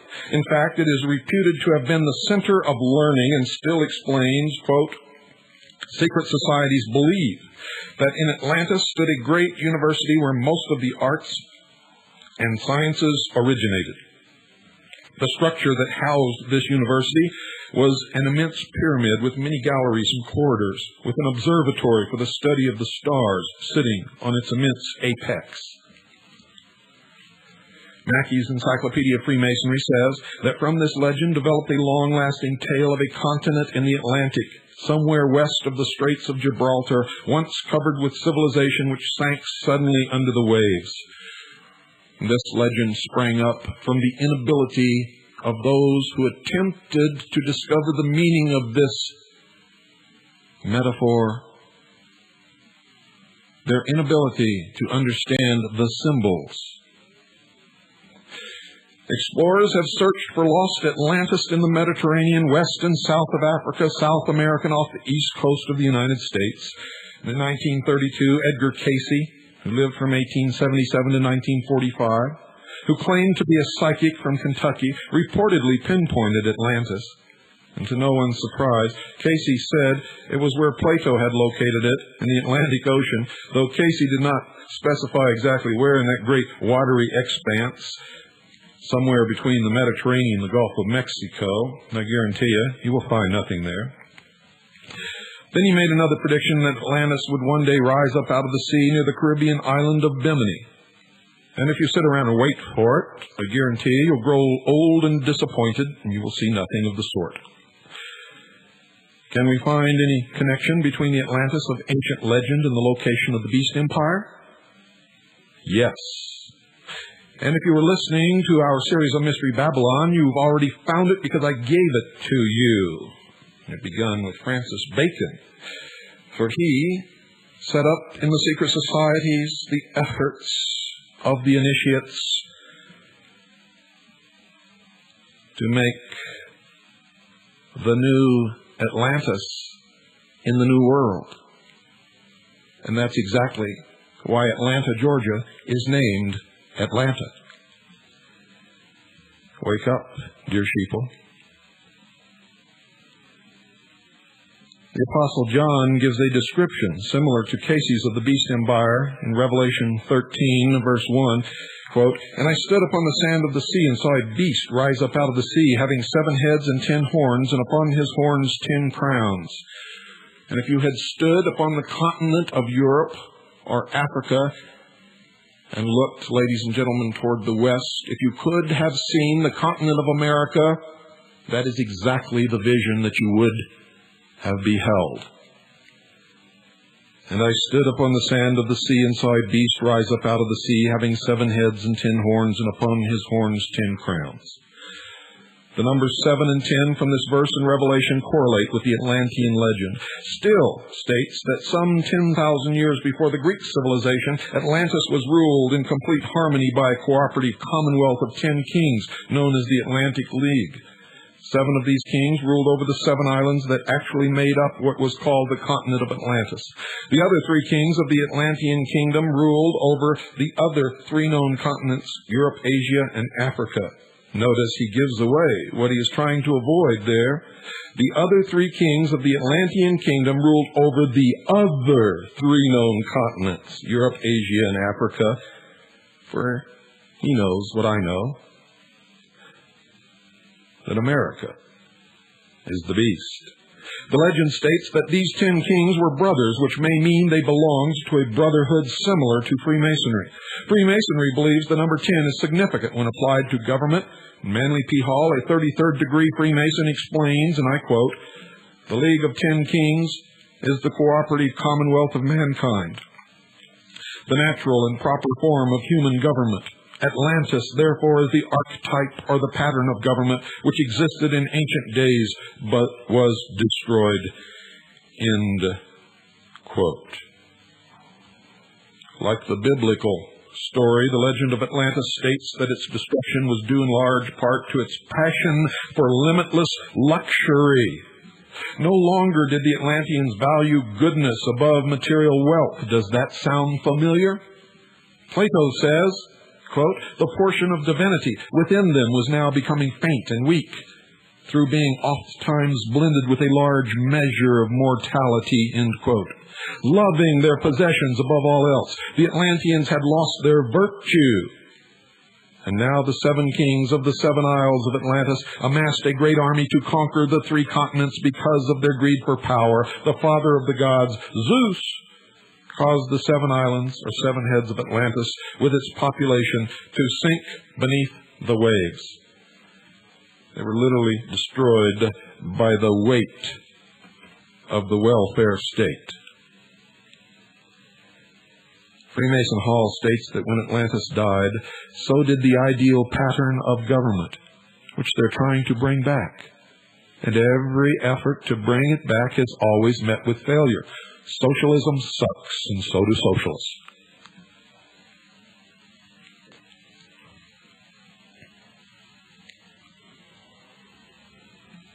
According to Hall, the League of 10 Kings is part of the secret doctrine, preserved by secret societies through their oral traditions. Hall believes that when the unifying force of the 10 Kings was broken, destruction automatically followed. So complete was this destruction, he writes, that men forgot there is a better way of life and accepted the evils of war and crime and poverty as inevitable.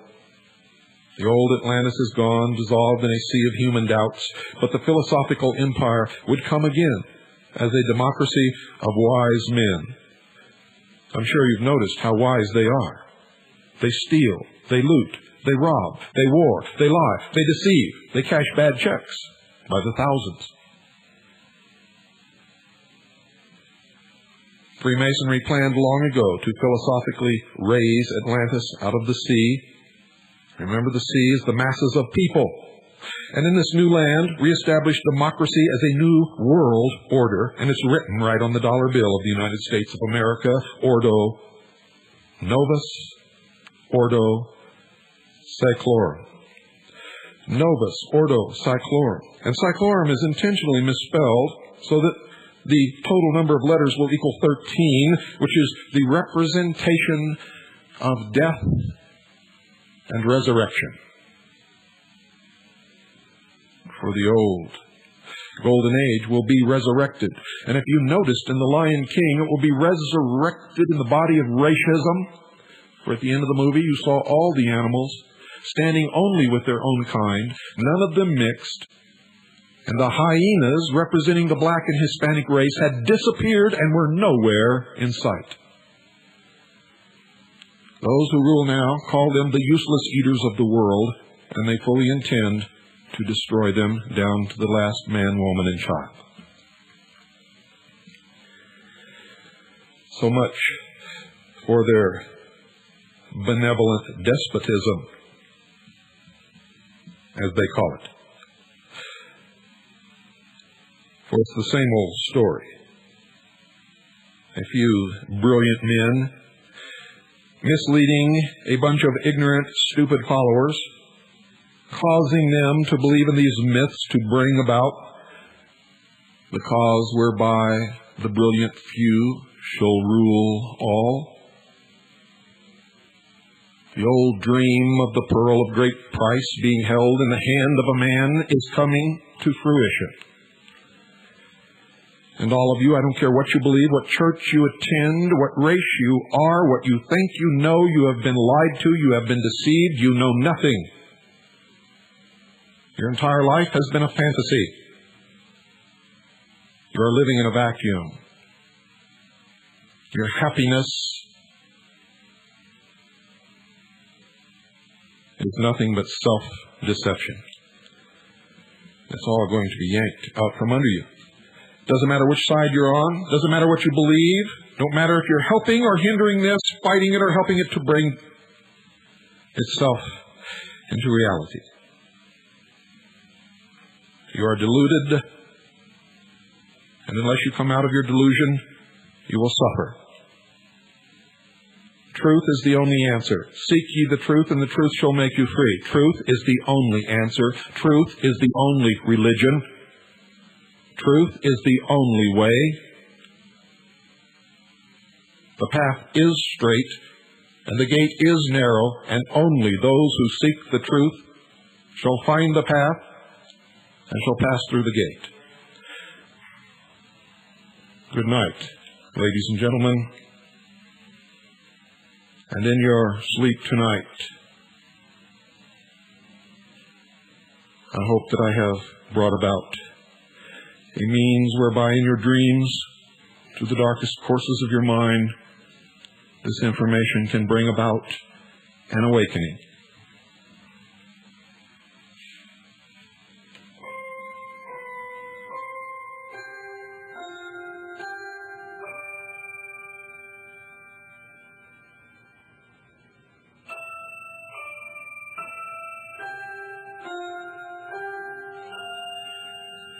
If there must be a new world, let us bring it about, and let us make it a world based upon a foundation of truth, love, and understanding. Let us turn away from the liars, the deceivers, and the manipulators. Seek ye the truth, and the truth shall make you free.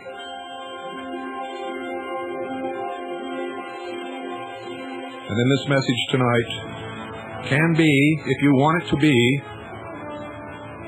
the cocoon of a completely different world than those who would enslave us, would bring into being.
You're listening to the Hour of the Time.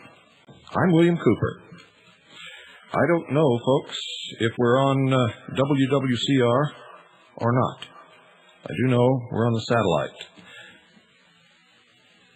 Well, it sounds like maybe we are. Are we on? Okay. We were blocked from the satellite. Somebody had knocked us off the satellite and then called into the satellite and blocked us from obtaining entry. I don't know who. I don't know why. Doesn't make any difference. We're going to get right into tonight's show anyway. I don't know who you are or why you're doing it.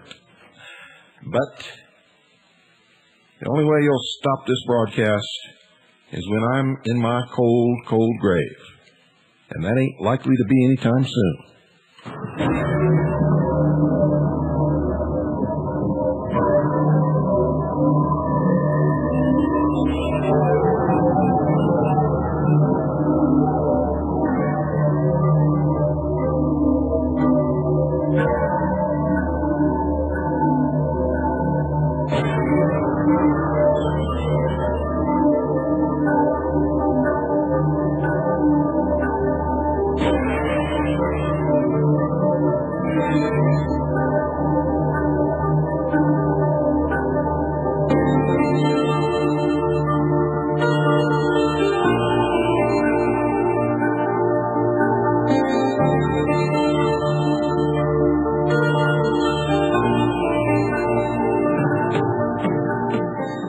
Next week, ladies and gentlemen, all of the broadcasts, Monday through Friday, unless I get my business taken care of sooner, will be reruns. All next week will be reruns, but I've chosen some good ones, so make sure that you listen. Also, I want to let you know that in Broken Arrow, Oklahoma, on October the 20th, and this is the only announcement of this you're going to get, so make sure that you listen and that you're there. October the 20th, 1994, in Broken Arrow, Oklahoma, there will be the first meeting of the Constitution Party. The first meeting of the Constitution Party. It'll be at the main library, south entrance, located at 400 Civic Center.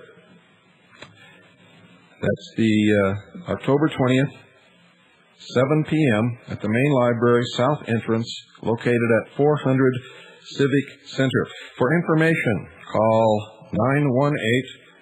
918-596-7977. That's 918-596-7977. Anybody and everybody is welcome to attend that meeting. Well, last night I sort of left you with a revelation that many of you were not prepared to receive.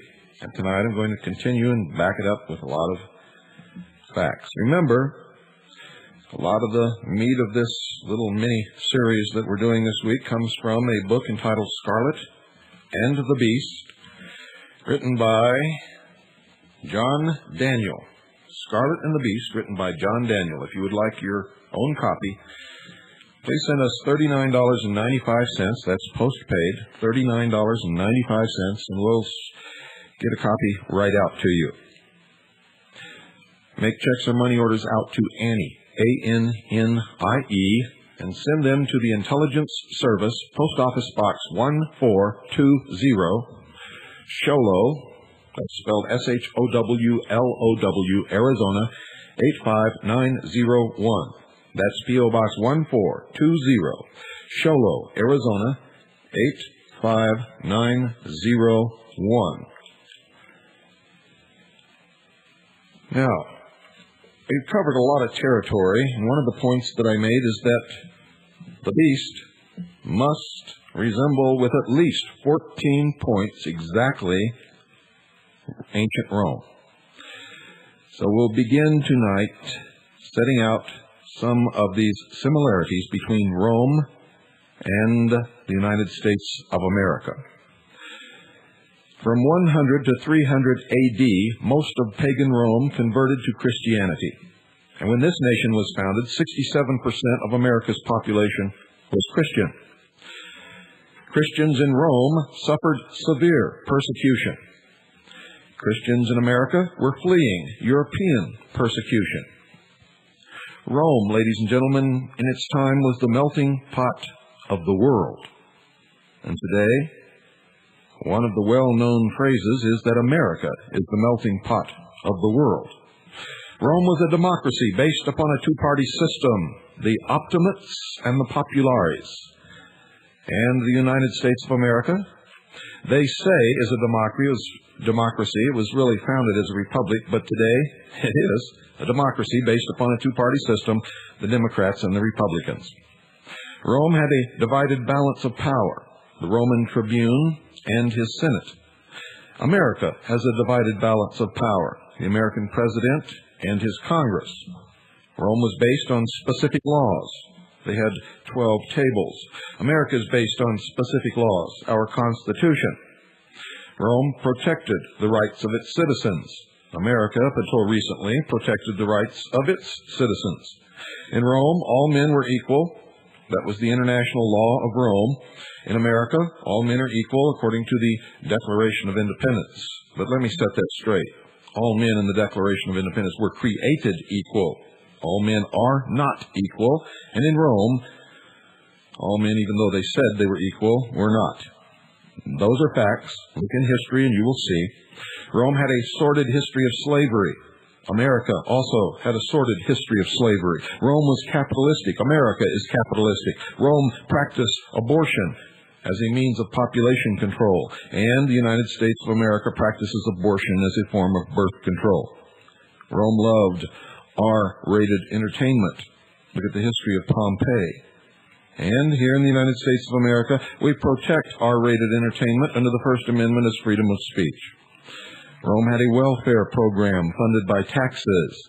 And you all know that we also have a welfare budget, and many take advantage of it. In fact, our welfare budget rivals our military budget. Rome had a thriving business in lawsuits. America also has a thriving business in lawsuits. Sports was Rome's pastime. And in America, football dominates fall and winter, basketball winter and spring, and baseball spring and summer. And I know some men who don't know anything more than the sports statistics for their favorite teams. And they think they're brilliant because of it. Ancient Rome's national emblem was the single-headed eagle pointing west. America's national emblem is the single-headed eagle pointing west. From 300 to 500 AD, the Roman Church was weakened spiritually because of pagan infiltration. And after 200 years, the Church in America has also been weakened spiritually because of Masonic infiltration, which is nothing more than the ancient pagan religion of Babylon. So we have not only met 14, ladies and gentlemen, we've gone beyond 14 if you were counting. Most historians also attribute the name America to the explorer Amerigo Vespucci. Freemasonry, however, has a different point of view, and this will be new to most of you. For according to Freemasonry and author Manly Hall, a 33rd degree Freemason, the Indians in Central and South America say the name came from their gods who were peace-loving. For example, the supreme god of the Mayan culture of Central America was known as Quetzalcoatl, a light-skinned god who wore a long white robe covered with red crosses. Carved in the stones of his temples were serpents. Quetzalcoatl was known as the peace-loving serpent god. The same god in Peru was known as Amaru, the god of peace. Amaru, the god of peace. He was pictured as a plumed serpent. Amaru's territory was known as Amaruca. The 1895 issue of the publication called Lucifer, a periodical published by Freemason Blavatsky's Theosophical Society, states this, quote, "From the latter comes our word America. Amaruca is literally translated land of the plumed serpent. The priests of this god of peace once ruled the Americas. All the red men who have remained true to the ancient religion are still under his sway. And according to author William T. Still, Manly Hall claims that since the serpent is frequently symbolic of Lucifer, it is no exaggeration to extrapolate from this that America may well mean, quote, land of Lucifer, end quote. We already have discussed the hierarchy in Freemasonry and that they consider Lucifer to be the good, benevolent, and peace-loving God. Their philosophy is known as the Luciferian philosophy, and it goes something like this. Man was held prisoner by an unjust, vindictive, and jealous God in the Garden of Eden. He was bound in the chains of ignorance. Man was set free by Lucifer through his agent Satan when man was given the gift of intellect. And through the use of this intellect, man himself will become God. That is the Luciferian promise, the promise of Satan to Eve in the Garden of Eden.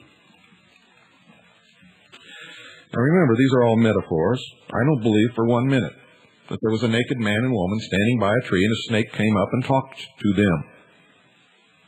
These are substitutes, symbols for something much, much deeper. Much deeper. America is known as the good, benevolent, and peace-loving nation. We've also discussed the seal of the Illuminati, the unfinished pyramid. Its capstone and its all-seeing eye represents the kingdom of Lucifer. The image of this Luciferian masterpiece makes up half of the Great Seal of the United States of America. Just look at a $1 bill. And Ezekiel chapter 28, verse 12, tells us that Lucifer was the epitome of beauty. America the beautiful may therefore be a sinister figure of speech for Lucifer the beautiful.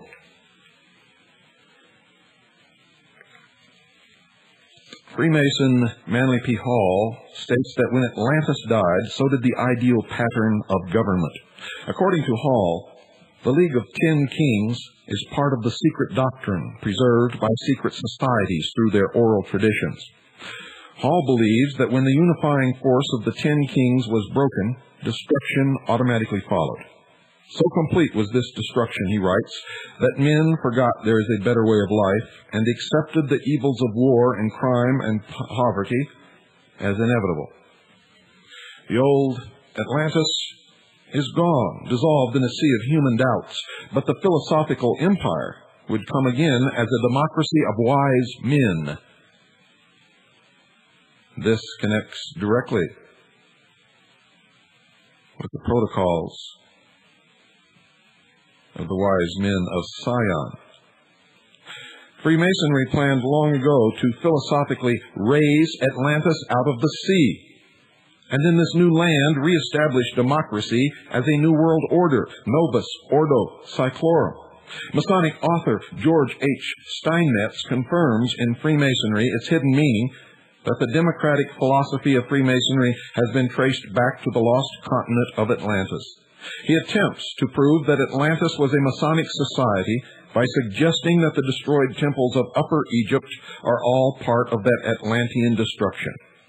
There, in Egypt, we find their ruined temples, which compared with our lodge rooms have similar floor plans, the same dark north, and many of the same emblems. And remember, in the Lion King, to the north was darkness and desolation.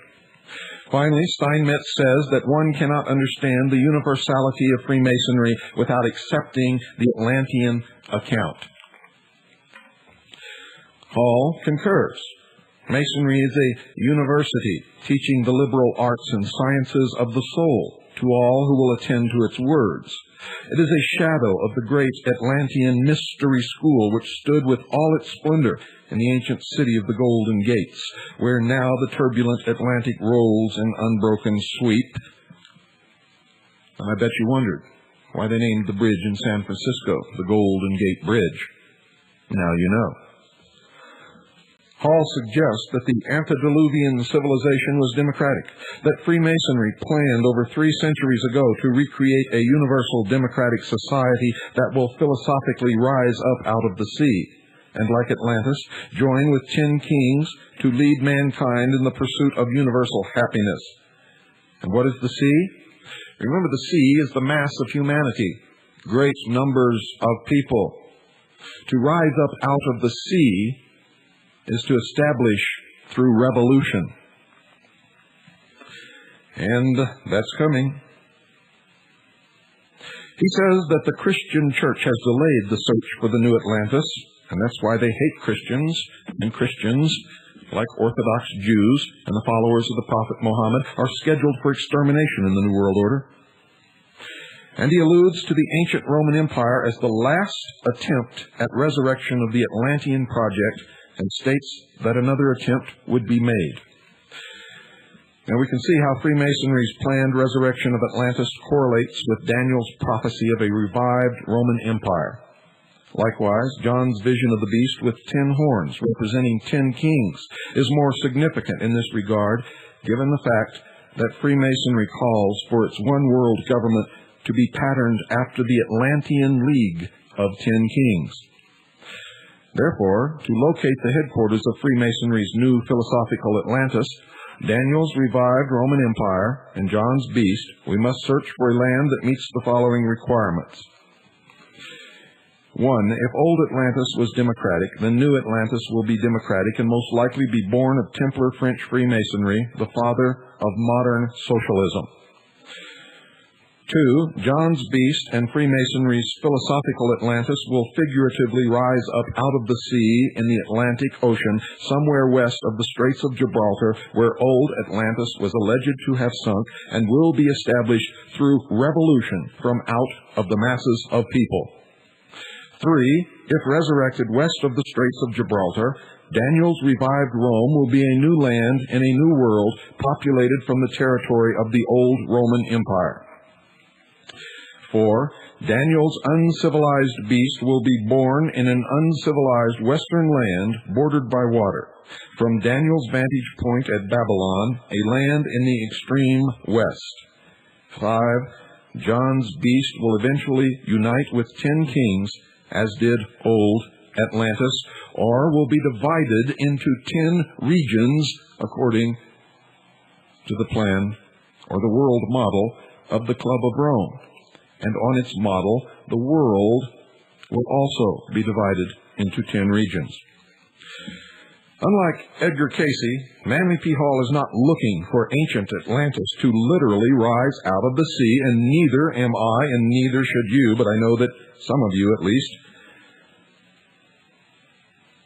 have, are, and will continue to look for the sea as the literal source of the rising of a new landmass, which will be called Atlantis. And you don't understand the symbology, the metaphors. You are looking at the exoteric. You are the sheeple. Manly P. Hall rather looks to America as the nation that will represent philosophical Atlantis, and so do I. And through my studies, I know for a fact that this is it. For they have made the omission over and over and over again in their writings, the esoteric writings of the secret societies, all of them. In America's Assignment with Destiny, Manly P. Hall writes, quote, "The explorers who opened the New World operated from a master plan and were agents of rediscovery rather than discoveries," end quote. And when Columbus landed upon the beach, instead of planting the flag of Spain, whom he was supposed to represent in his discovery, instead, ladies and gentlemen, this great explorer, who instead of carrying the cross of Christianity upon the sails of his ship, carried the cross, the red cross of the Knights Templars, planted a green flag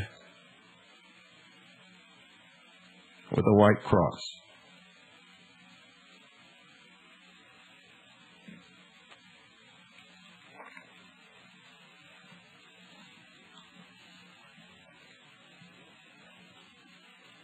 In a second book, called The Secret Destiny of America, Manly P. Hall claims that the unifying goal of ancient secret societies was to create a new Atlantis beyond the Atlantic Ocean in what is now called America.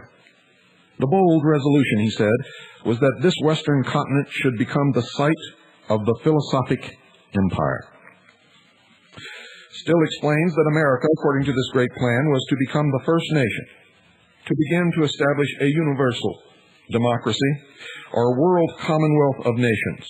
This quest was said to be the most noble pursuit to which a man could devote himself.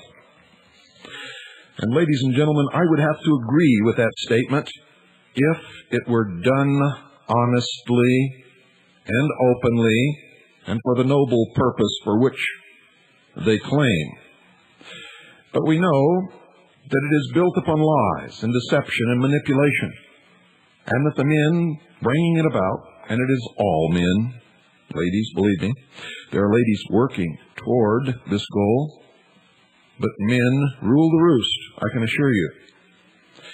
They do not practice what they preach. They are liars, deceivers, and manipulators. And there is nothing noble about the goal of these scum. The first modern philosopher to promote America as the new Atlantis was Sir Francis Bacon, who lived from 1561 to 1626. He was an English lord and Zionist Rosicrucian.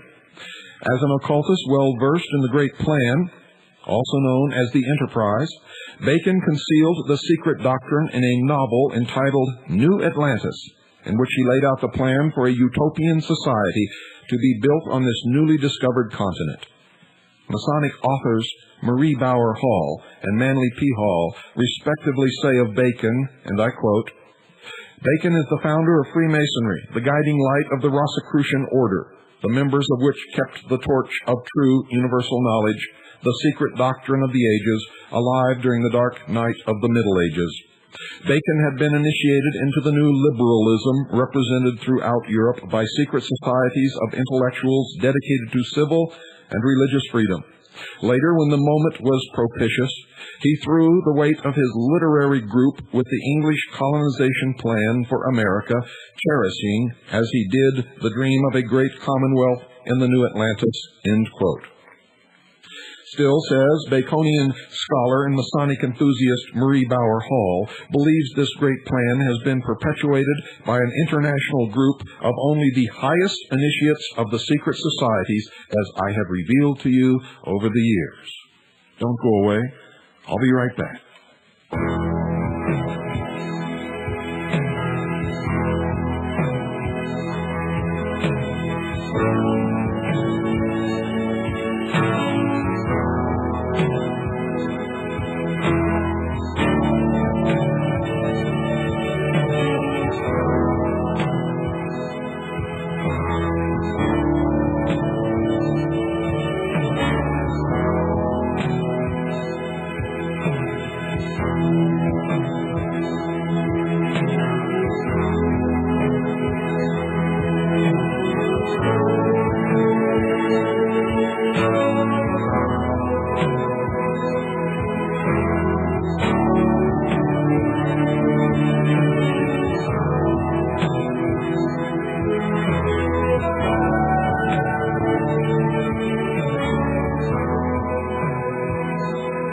Fraternitas Saturni,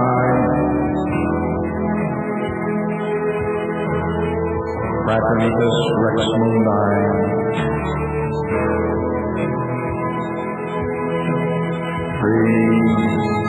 Freemasons,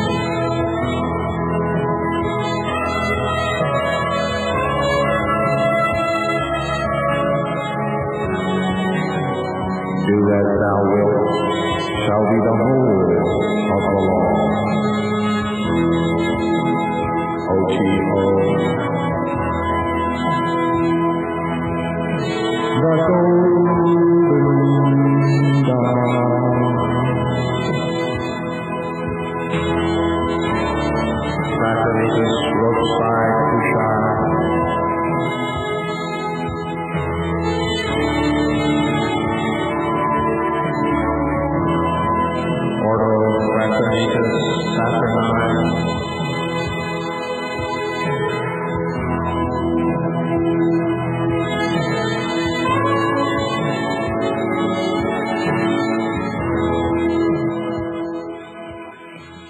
ladies and gentlemen, the hour of the time is brought to you by Swiss America Trading. They specialize in non-confiscatable, non-reportable hard assets. Please call them and discuss your financial future. Discuss ways that you can protect what you have spent your life making through investment in hard assets. If you have some ideas, communicate those ideas to the specialists at Swiss America Trading. If you've never thought about or researched the opportunities for safety in the precious metals market, ask them for their advice. Ask them for their publications. Ask for a copy of their free newsletter and read it. Read it. Do it now, folks. Call 1-800-289-2646. You'll be glad that you did. And don't forget, all next week, ladies and gentlemen, will be reruns. Reruns. We will not be here live. And there will be no satellite broadcast next week. Everybody hear that? If you're listening on satellite, you'll have to seek out a shortwave radio as we have no one here. Carolyn is not here. Our new worker, Pete, doesn't yet know how to operate the studio. So there will be no satellite broadcast next week. And all the broadcasts on shortwave will be reruns.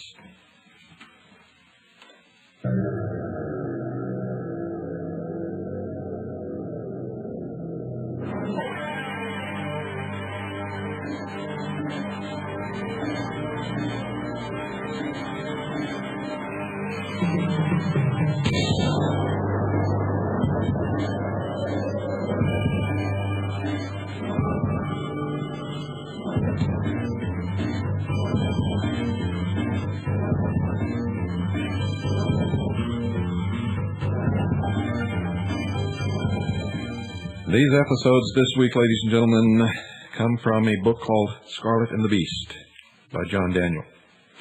Also from my research, the research of the Intelligence Service and the Citizens Agency for Joint Intelligence.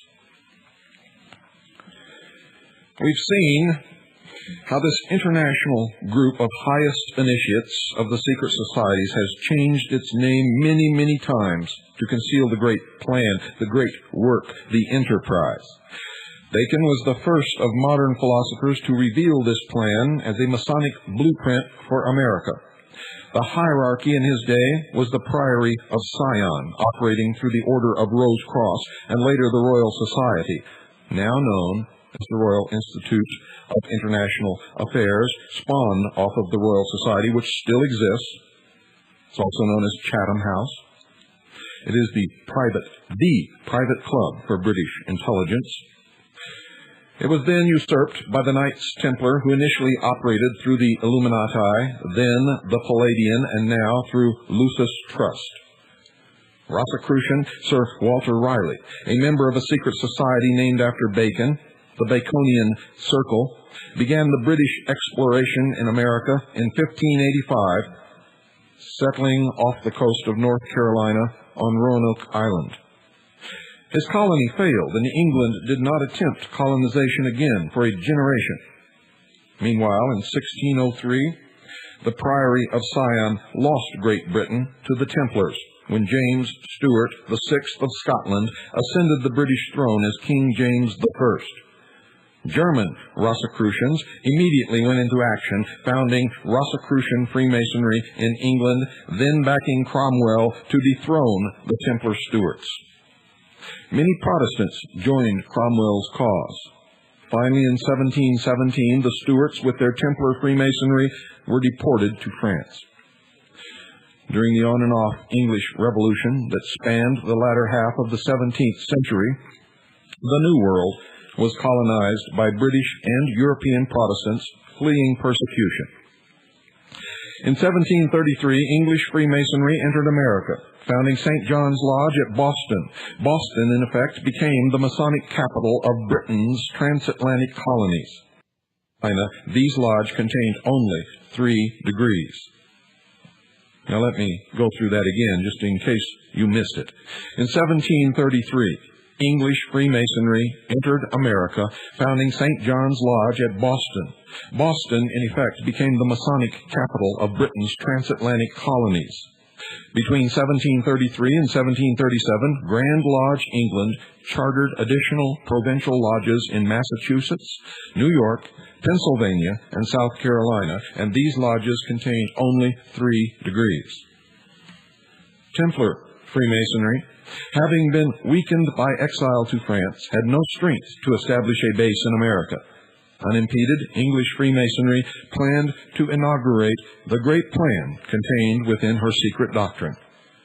Happily for America, most of the settlers were Christian. Hence, the great plan was forced to operate much more slowly from within the newly organized English lodges. Now, folks, one of the requirements of the Beast Empire is that it be a democratic nation born of Templar French Freemasonry, the father of modern democracy. Michael Baigent, co-author of The Temple and the Lodge, has traced the movement of the Templars to America. He discovered that Zionist English Freemasonry reigned supreme in Boston until a higher degree Templar Lodge was warranted in 1756 by Grand Lodge, Scotland. And he says, quote, "There were thus 2 rival provincial Grand Lodges in Boston," end quote, says Baigent. And he further says, and I quote, "St. John's under the aegis of the Grand Lodge of England, and St. Andrew's under the aegis of Grand Lodge of Scotland.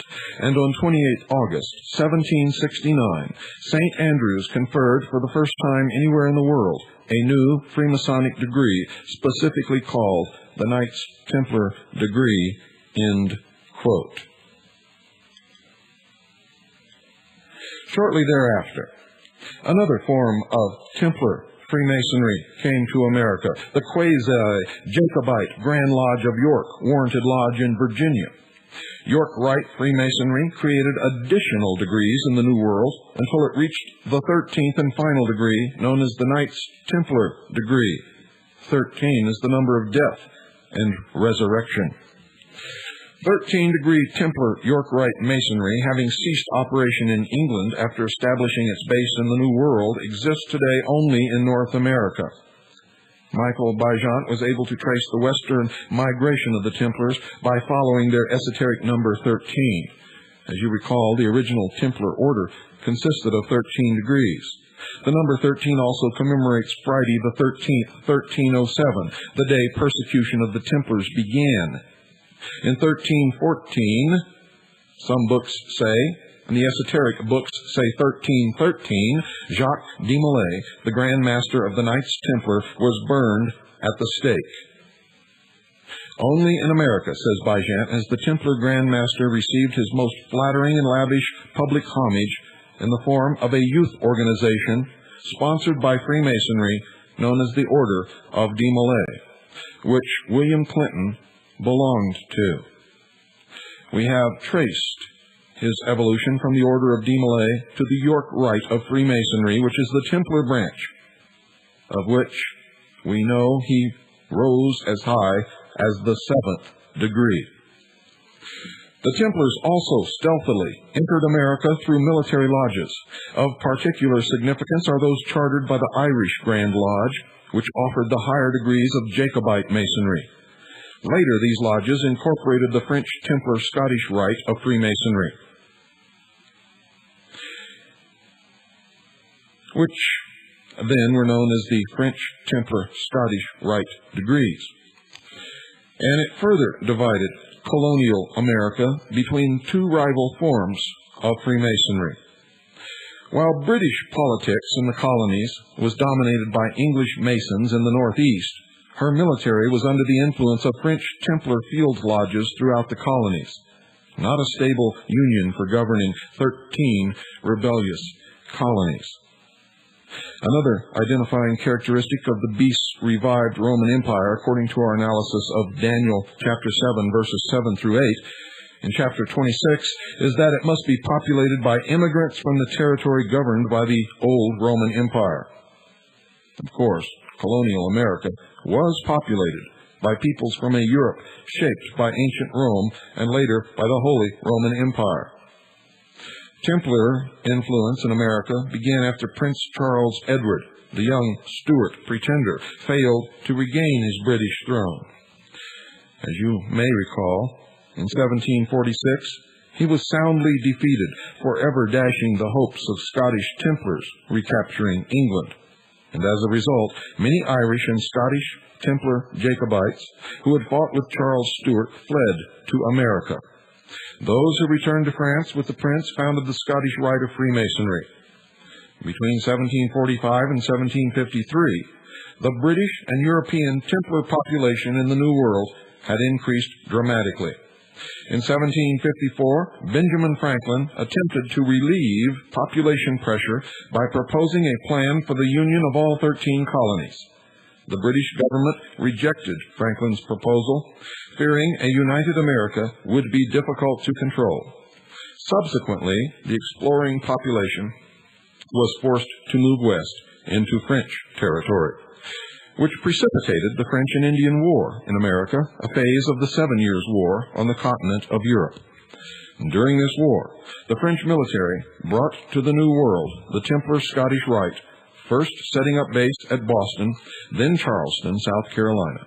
Michael Bejant, in The Temple and the Lodge, explains, and I quote, "Prior to the 7 Years' War, most of the Freemasonry in North America was orthodox, pro-Hanoverian, warranted by Grand Lodge London. During the 7 Years' War, however, higher-degree Templar Freemasonry, by means of regimental field lodges, was transplanted on a large scale to the American colonies and quickly took root. Boston, the soil from which the American Revolution was to spring, exemplifies the process of transplantation and the friction that sometimes arose from it." Those who stuck to the British branch, or the British Lodge, became the Tories. Those who clung to French Freemasonry became the revolutionary Americans who established this nation. We know that George Bush and the Bush family belonged to the English branch of Freemasonry, and after George Bush left the office of President of the United States of America, he was knighted by Queen Elizabeth II. Benjamin Franklin became a Mason in February 1731 and Provincial Grand Master of Pennsylvania in 1734, and again in 1749. In 1756, he was inducted into the Royal Society in absentia. The Royal Society, as you may recall, was an English Masonic front organization for the Rosicrucian Priory of Sion.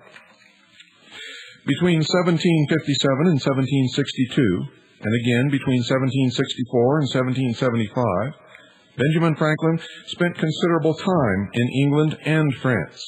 While in England, he discovered English Freemasonry's secret doctrine for America. Franklin was in London in 1775 when he was made aware that war between the colonies and Great Britain might break out at any moment, so in March he returned to Philadelphia. Later that year, he attended the Second Continental Congress, through which he helped draft the Declaration of Independence. In 1776, he was sent to Paris, where he came in contact with the Illuminati. Franklin learned of the esoteric significance of the number 13 and the Illuminati plan for the 13 American colonies. He stayed in Paris only a short while, returning to America with this important information. And on the afternoon of July 4th, 1776, he with 2 other Masons were appointed by the Continental Congress to design the Great Seal of the United States of America, which would include the seal of the Illuminati. And in the significance of that date, Osiris rose once again, was resurrected, age was reborn. Osiris, who was born in July, and in the dim antiquities of ancient history, was slain by Set, also known as Typhon, who was born in the month of August, was again born.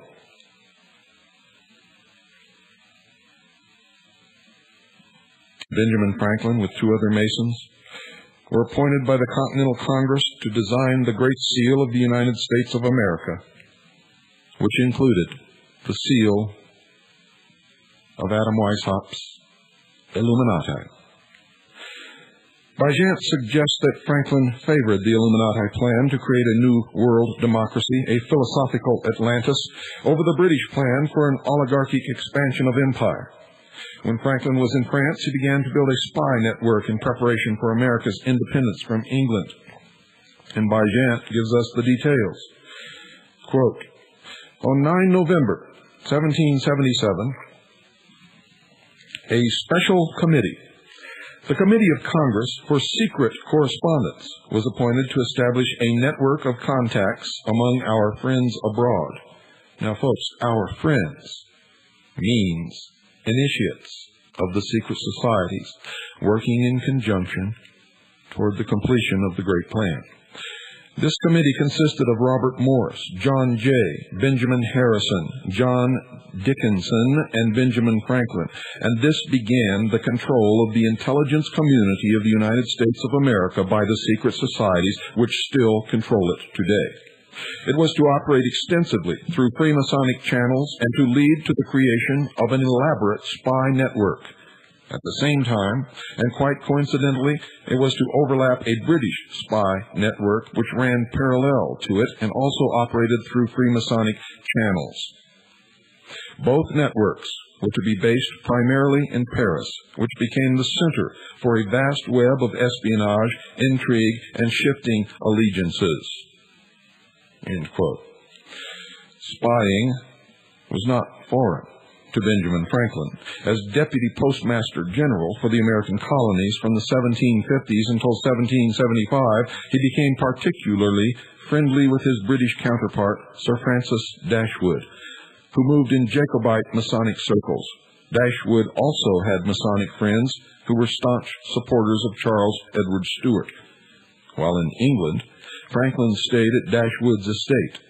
Michael Bagent gives us more details about the traditional role of spymaster incumbent upon postmasters general.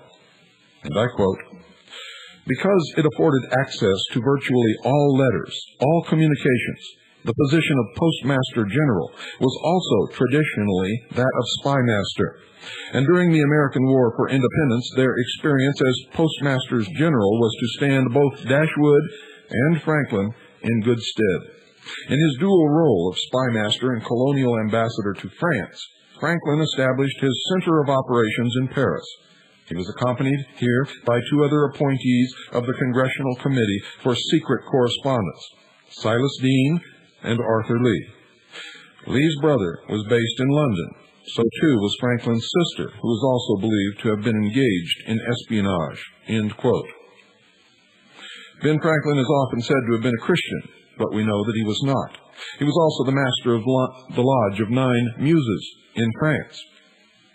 He lived with 2 different women out of wedlock and had several children who were in that day and age known as bastards. Franklin's sister introduced Franklin to the Howe brothers, one a general in the British Army, the other an admiral, both of whom belonged to Templar military lodges in the colonial theater of operation. As Templars, they were favorable to the rebellion. And in fact, in 1781, the Howe brothers were accused of belonging to a faction which conspired to facilitate the colonists' bid for independence. In my investigations of all of these people, their membership and their involvement is passed on from father to son, from mother to daughter, throughout the ages.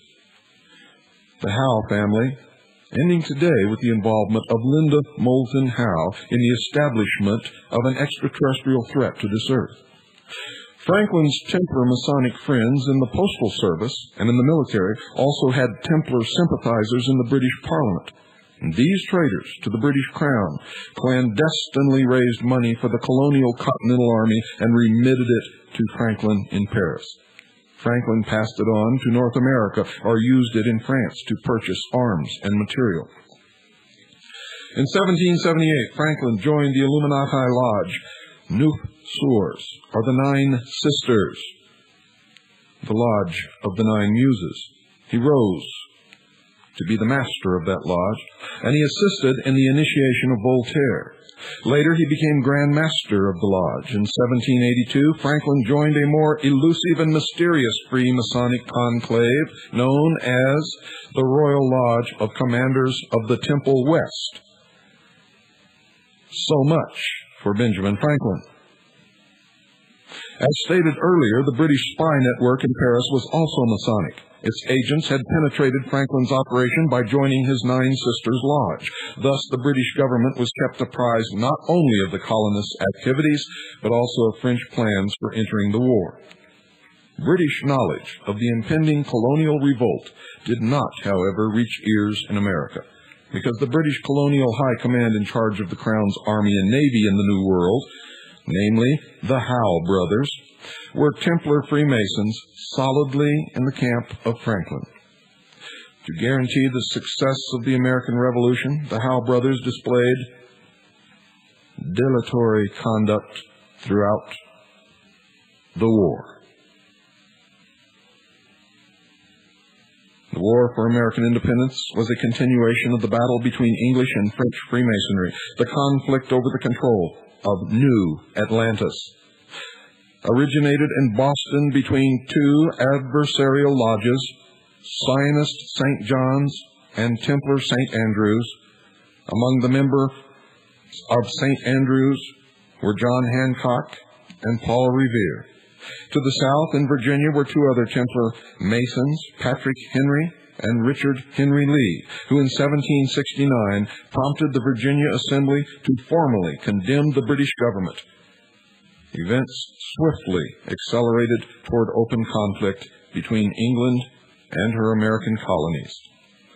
And in 1770, the famous Boston Massacre occurred when British sentries killed 5 rioters. In 1771, 13 rebels were executed for treason in North Carolina. In 1772, 2 prominent Freemasons, John Brown and Abraham Whipple, had attacked a customs ship off Rhode Island and burned it.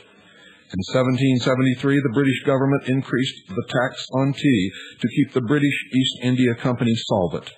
In retaliation, Knights Templar Freemasons from St. Andrew's Lodge, dressed as Mohawk Indians, after the meeting of the lodge adjourned, boarded the Dartmouth in Boston Harbor and dumped its tea overboard.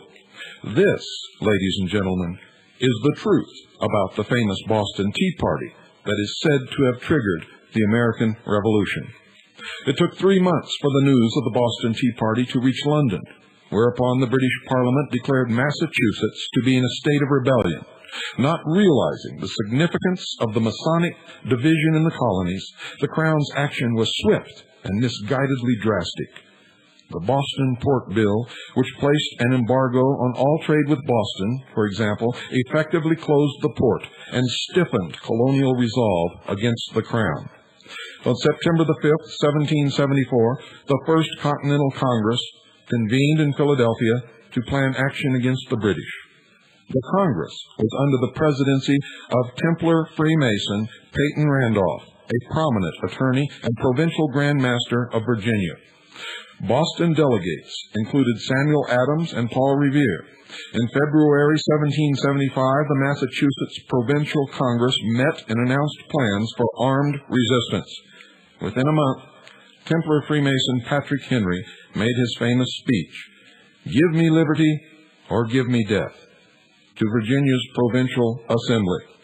On April 18, 1775, 700 British troops were dispatched outside Boston. Templar Freemason Paul Revere made his famous ride announcing, "The Redcoats are coming." The Templar bid to take America from Rosicrucian England had begun. This war continues today. If you think you're on the right side, I can assure you you're on the wrong side, no matter which side you are on. Each of us individually must begin to study, research, and learn the truth, and we must come out of Mystery Babylon and out of the beast. Seek ye the truth, and the truth shall make you free. It is the only religion It's the best advice that has been given down to us throughout the last 2,000 years. It is the only thing that can bring us out. It is the only thing that can truly make us free. Good night, and God bless you all.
Oh, yes, tonight we're live. You're listening to the Hour of the Time. I'm William Cooper. And I'm Pooh.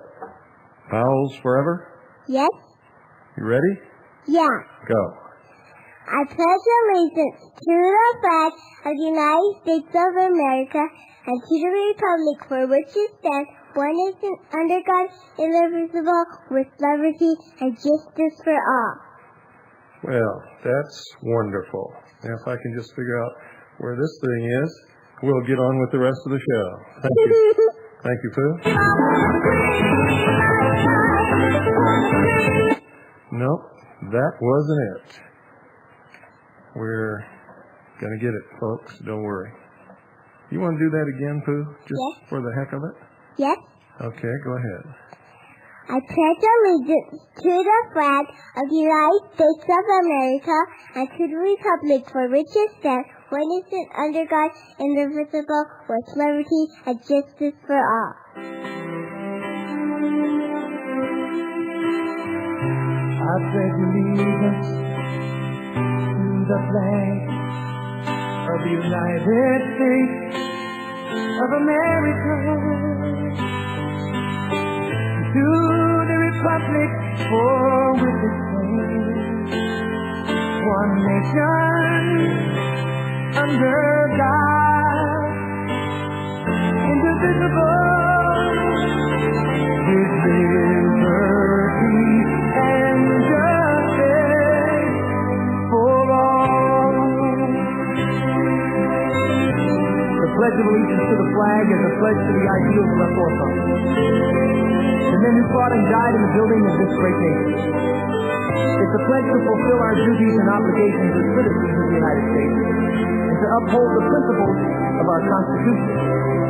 And last but not least, it's a pledge to maintain the four great freedoms cherished by all Americans: freedom of speech, freedom of religion, freedom from want, and freedom from fear. I pledge allegiance to the flag of the United States of America, and to the republic for which it stands, one nation under God, indivisible, with liberty and justice for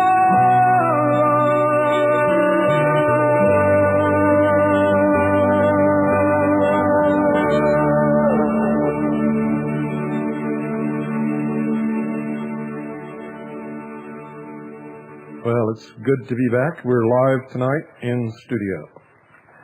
I'd like to let you know that we are now carrying Scarlet and the Beast. Scarlet and the Beast, a history of the war between English and French Freemasonry. 882 pages, folks. Aside from the book that I'm currently writing, this is the only other book in the world that I would say has it together even close. Read this book after having read my book, Behold a Pale Horse, and then when my second book, or third or fourth, whichever it happens to be, because I've got 3 of them in the works concurrently right now, comes out on the history of this non-conspiracy. Read it, and you'll have it all down pat. This book, folks, is $39.95 post-paid. I don't have anything to do with the price, nothing whatsoever. But I've made an agreement with the author and the publisher that we can carry it. You will not find it in your local bookstore as of yet. No distributors will touch it with a 10-foot pole. Just like they wouldn't touch my book with a 10-foot pole when it first came out either. $39.95. Make all checks or money orders out to Annie, A-N-N-I-E. A-N-N-I-E. Don't make it out to anybody else. Don't make it out to Kadji. Don't make it out to me. Make it out to Annie, A-N-N-I-E. Send it to the Intelligence Service, Post Office Box 1420, Sholo, Arizona, 85901. That's the Intelligence Service, Post Office Box 1420, Sholo, Arizona, 85901. Folks, Sholo is spelled exactly like it sounds like it's spelled. It's 2 words, show and low. And yes, it's the same show and low that you learned in first grade. Send for it. Scarlet and the Beast by John Daniel. It's printed by John Kriegel Incorporated, Tyler, Texas. Let me just read you some of the contents here in the table of contents. Someone sent me this book out of the clear blue sky. I'd never seen it before, didn't even know that it was being written. And, of course, you know my interest in our mutual enemies. So I devoured this book literally overnight, all 882 pages. I'm a speed reader, freaks. I am a speed reading freak, and that's no joke.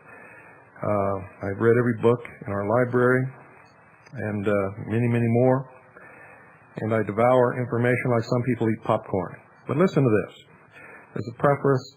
There's an introduction that explains what Freemasonry really is and what different names it exists under. There's a chart of international Freemasonry. Chapter 1 is the conflict, the Priory of Sion versus the Knights Templar. Chapter 2, English Freemasonry and Revolution. Chapter 3, the religious wars of France. Chapter 4, from England to France. See, you guys thought that I was joking. You heard my series on Mystery Babylon, and you thought I made all that stuff up, didn't you? Well, here's somebody else who I've never seen, never met. He didn't know anything about me, never listened to my show, who has done his own research and come up with exactly the same answers. We only disagree on a few minor points in these whole 882 pages, and the disagreements aren't even worth mentioning. Chapter 5, Rejecting Christianity, Pagan Symbols of Freemasonry and the Illuminati. Chapter 6, Music and Revolution. Chapter 7, The Jewish Connection. Chapter 8, The Jewish Connection. He arrives at the same conclusion that I have arrived at. It is not a Jewish plot. The Jews are used. Some Jews are a part of it. Most Jews don't know any more about what's going on in the world than most Protestants, Catholics, or atheists. And that's the truth. Chapter 9, Secular Education, a Masonic Blueprint. Chapter 10, Masonic Control of the Media. Chapter 11, First War between English and French Freemasonry. Chapter 12, French Freemasonry tries and tries again. And I could go all the way through here. And listen to this, folks. You thought I was joking when I printed the protocols of the wise men of Zion in my book, and I told you that the proper title, remember my book was published 5 years ago. This author has never read my book, doesn't know anything about it, never listened to my radio broadcast. Listen to this, chapter 13. Remember I told you in my book the correct title should have been The Protocols of the Learned Elders of Sion, spelled S-I-O-N. Listen to what he says, chapter 13. The Protocols of the Learned Elders of Sion, and he has in parentheses, not Zion. You see what can happen when you do your research, folks, and you start digging? You'll come up with the exact same conclusions that all the rest of us have, working on our own. Chapter 14, Lucifer, God of Freemasonry. His conclusion is exactly the same. Chapter 15, Freemasonry and the New Age Movement. Chapter 16, New Age Movement unites English and French Masonry. Chapter 17, the First Masonic World War. Let's skip down a while. Chapter 23, Hitler's destruction of French Freemasonry. Chapter 24, Yalta, post-war Masonry in the United Nations. Chapter 25, the address of Scarlet. Chapter 26, In Search of the Beast Empire. Chapter 27, Headquarters of the Beast Empire. And it goes on, he has appendix after appendix after appendix of documentation, just like I have in my book. And he's uncovered the same writings, the same statements. Albert Pike writes in Morals and Dogma,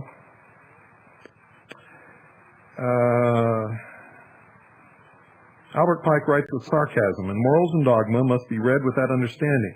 Below, Pike says that Lucifer is the light of this world, blinding, quote, feeble, sensual, or selfish souls, end quote, which are Pike's sarcastic words for defining Christians. And he says, the apocalypse is, to those who receive the 19th degree, the apotheosis of that sublime faith which aspires to God alone and despises all the pomps and works of Lucifer.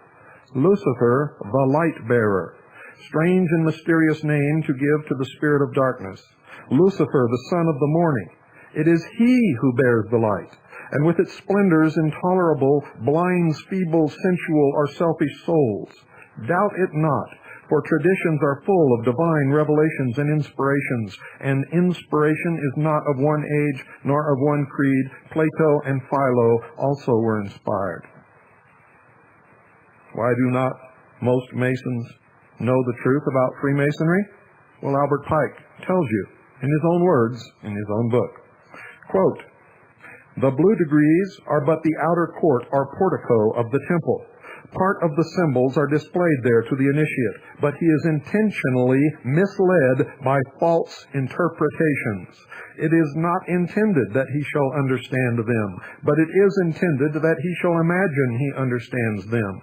Their true explication is reserved for the adepts, the princes of Masonry. The whole body of the royal and sacerdotal art was hidden so carefully centuries since in the high degrees, as that it is even yet impossible to solve many of the enigmas which they contain. It is well enough for the mass of those called Masons to imagine that all is contained in the blue degrees, and whoso attempts to undeceive them will labor in vain, end quote. And for the most part, he's right. For I've talked to many Freemasons of the Blue Lodge and attempted to show them the truth in the words written by Freemasons in their own works. And you know what? They won't even look.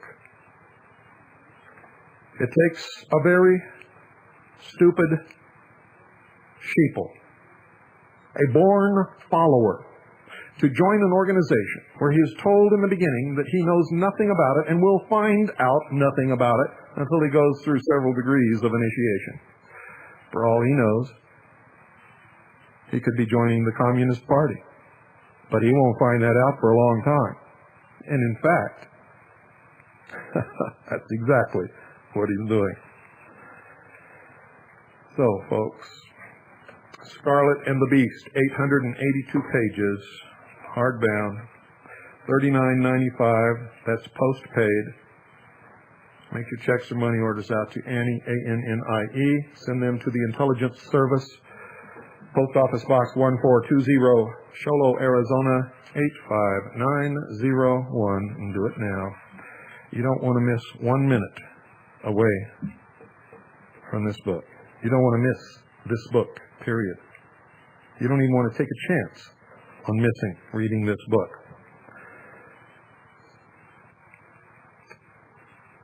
Did you hear the Rush Limbaugh show last week as we were driving back from Phoenix? I believe it was on a Thursday. It was on a Thursday. We were driving back from Phoenix, ladies and gentlemen, and I heard on the Rush Limbaugh show 2 calls from members of the 82nd Airborne Division who were part of the invasion force going to Haiti. These men were turned back mid-flight. Now, Rush never having been in the military, in fact, having been exactly what he accuses Clinton of being, a draft dodger, he dodged the draft because he had a boil on his butt, and that's the truth. I know many people in the military got boils on their butt and they didn't get discharged for it. And I didn't see that stopped Rush Limbaugh from playing football. And all you ditto heads, don't bother calling because I don't give a damn what you think or how long you want to have your head in the place where the sun don't shine, near where Rush is sitting on half his brain. I just don't care. If you want to be a stupid sheeple, that's all right with me. In fact, I like Rush. He's entertaining. When I travel, I listen to his show whenever I can, and sometimes he makes some very good points. Sometimes he's just as stupid as every other sheeple out there. He was never in the military. These 2 men called, and he poo-pooed them and said he couldn't believe that they were calling and all this kind of stuff. And he didn't put 2 and 2 together. One of these people identified himself as the first sergeant of a company. First sergeant of a company in the United States Army. That's the commanding officer's, the company commanding officer's right-hand enlisted man. The man that the company commander places his trust in. The man that has proven himself and has risen up the ranks to that position because of his loyalty and his devotion to duty. So one thing that I and every other military man out there knew is this. The top sergeant, the first sergeant of a company, the right-hand man of the company commander, does not make a call to any talk show host in the nation under any circumstances unless he was ordered to do so. So somebody ordered that man to call Rush Limbaugh and tell him what he did. He did a very good job. He said that many of the men sent to Haiti only had 15 rounds of ammunition in their clip. Clips were used, big deal. Most military equipment is used unless you're a raw recruit just getting issued new gear when you first go into the military. So used equipment means nothing. 15 rounds while going to invade a country means a lot. But the fact that this was a first sergeant calling Rush Limbaugh means that he was ordered to make that call or told to make that call by someone above him, or he would never have made it. And every man, jack one of you out there who's ever served in the military knows that that's true. But he made the call. So they made the call for political reasons on the orders of someone above him for some reason or other. I have no idea who would have given him that order, but I know one thing. The top sergeant, the right-hand man of the company commander, doesn't do that.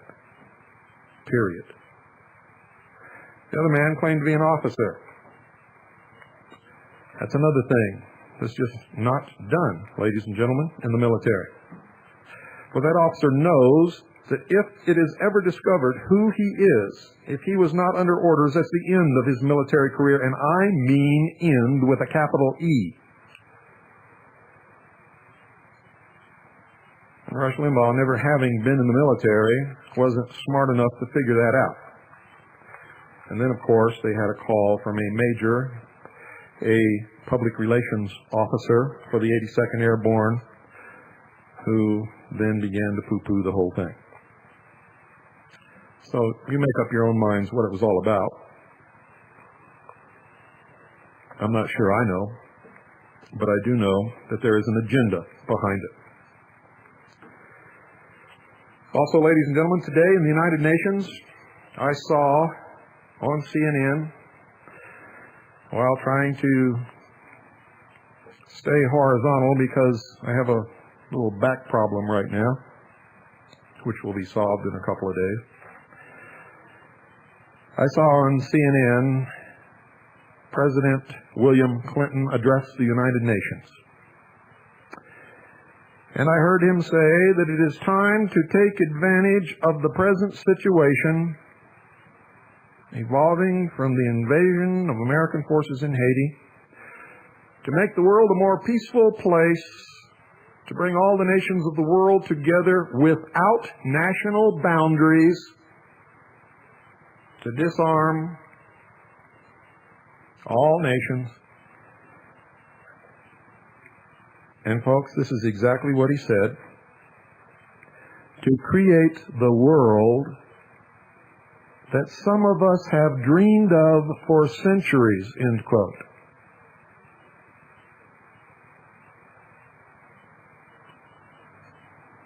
Now, did I tell you, or what?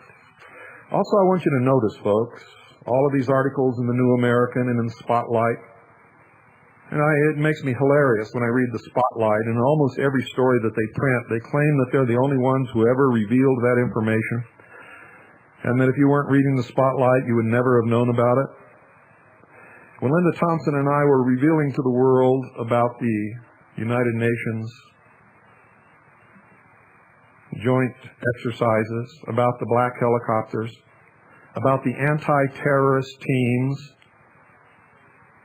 Tom Valentine and the Spotlight were telling you all that we were crazy, and that there were no black helicopters, and there were no United Nations troops, and there were no anti-terrorist organizations and all of these things. And if you read my book and you go back and listen to my broadcast, and you go back to 1988, as early as that, you'll see that everything that is being revealed now in the Spotlight and in the New American and all these other places, I revealed to you years ago. But since I was the only one doing it, nobody believed it. Now it's all coming true. And now you're all believing it because you can see it with your own eyes. And the Pentagon has just admitted that they are in joint exercises with United Nations troops from other countries inside the United States and in Russia. Yes, in Russia, right this moment, we have troops on joint maneuvers with the Russians as peacekeeping forces. Yes, we do, folks. The Pentagon has finally admitted it. They finally admitted that all the black helicopter activity and the invasion of small American towns and the live ammunition attacks on places like the hotel in Yuma, Arizona, are all part of anti-terrorist exercises across the country as part of the peacekeeping forces for the United Nations. Remember, folks, I told you in my book that this would happen. I told you in my book when it was first printed, and I told you before that in my lectures, that patriots would be called terrorists in the New World Order, and patriotism or nationalism would be considered to be a mental illness. It was Linda Thompson and I who revealed to you for the first time the presence of black helicopters and what they were doing and who they belonged to. So, if you want to believe all this baloney about they're the first ones who ever revealed it, you go right ahead. But if you're smart, you'll continue to listen to the Hour of the Time. If you haven't read my book yet, get it and read it, and then you'll know the truth about who revealed what when. You see, it doesn't really matter to me. What really matters to me is that you get the information and that you wake up. That you wake up. But if you hadn't listened to these people a long time ago who told you that I was crazy, you could have known about all of this a long time ago, and that does bother me. Because their purpose was to delay your awakening, to give them the edge. And that's why I was set up in Phoenix. That's why I was arrested. And that's why they're going to try to put me away as hard as they can for as long as they can. But so far, I've won all the battles. Last Wednesday when I went into Phoenix, I won that battle. But I have to go back in October. And I don't know if I'll win that battle or not, but I'll tell you what, I'm going to be there. And I'm going to fight them with their own weapons, the law. Financial Privacy News Alert. This was in the Michael Ketcher newsletter. Daniel Rosenthal, publisher, Volume 1, Number 1. Clinton asked Congress for unlimited monitoring of phone calls, faxes, and email. No court order required. Wants crackdown on tax cheats, terrorists, gun owners, drug dealers, and militant Christians. Now, not having heard him make that speech and not able to find a copy of a speech that contains this in it, I'm going to tell you right now that this is not verified. But this guy, Daniel Rosenthal, and Michael Ketcher, I think, would be taking a great chance if they printed this without verifying it. So pay attention to it, but don't believe it unless we can find, and I mean we, because I haven't found it yet either, a text of a speech where Clinton actually said these things. They also say in this newsletter, the FBI director states flatly, quote, objective is to get access to contents of telephone calls, end quote. To combat, quote, too much privacy in the wrong hands, end quote. Clinton and the FBI want wiretap equipment pre-installed in phone companies and in home and office phones, faxes, and computers. And, folks, knowing what I do about the information superhighway and what's coming in the future and control of the sheeple, I would say that that's pretty much right on the money. Now the facts from my good friend, Mr. Dooley. Bad representation in Washington continues. I understand that GATT ratification is coming up quickly and quietly in the Senate with the vote to be unrecorded. And he sent me some alerts on this pending legislation, which I'm going to read to you now. If I can get all that stuff squared away. Urgent. The war on the West continues. This time it's mining. Bill Clinton and Bruce Babbitt are pushing a mining reform bill which will put thousands of mining families out of work forever. What they don't say here is that it will make it impossible for anybody else to ever file a mining claim again. In the next few days, the conference committee will be voting on the Johnson-Miller sellout of the mining industry. We need your help today. Please call the White House hotline number 202-456-1111. That's 202-456-1111. Tell Bill Clinton to stop his war on the West. Tell him to stop Bruce Babbitt and the Johnson-Miller attack on mining, ranching, logging, farming, and our valued way of life. This may be our last opportunity to stop this devastating legislation. Please call today. Urge your friends, neighbors, and co-workers to call. Call now. 1-202-456-1111. Easy to remember. And the next, this is the one you need. Land Rights Network fax alert, American Land Rights Association, National Inholders Association. Please don't put this fax down, and I didn't. What? House Resolution, H.R. 5044. That's House Resolution, H.R. 5044, the American Heritage Area Partnership Program. Sounds real nice, doesn't it? They like to do that. They like to title their bills with titles that make you think that it's all dripping with sugar sweet and that it will help you as an American, when in fact it's destroying this country and all of us. H.R. 5044, American Heritage Area Partnership Program. September 26th or 27th on the House floor. That's H.R. 5044. September 26th or 27th on the House floor. Call your congressman now. Ask him to vote no. No, don't ask him, folks. Demand that he vote no. Tell him his political career is history if he doesn't. Pass the word. The House switchboard is 202-225-3121. That's House switchboard. Area code 202-225-3121. So, do it, folks. Out here in the West, these ranchers are almost ready to fire the opening shot of the war that we all know is coming. And if this kind of stuff continues, I tell you right now, it's not far off. If they start it, it will be started in winter, when most Americans, spoiled as they are, wouldn't want to go out in the cold, much less live, eat, and sleep, and maybe die in the cold. You understand what I'm saying? Got a letter from somebody back east saying, well, that's well and good to go out and have militia drills and everything, but what do we do in the winter because we got children and we can't take them out in the cold? My answer to that is you already lost the war. You already lost.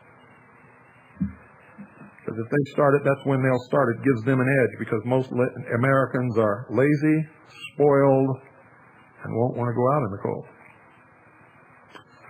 But I'll be there with my boots on. You can bet on it. Now, let me tell you about our well, nope, it's time to take a break. Don't go away, folks. I think I'll be right back in a couple of minutes.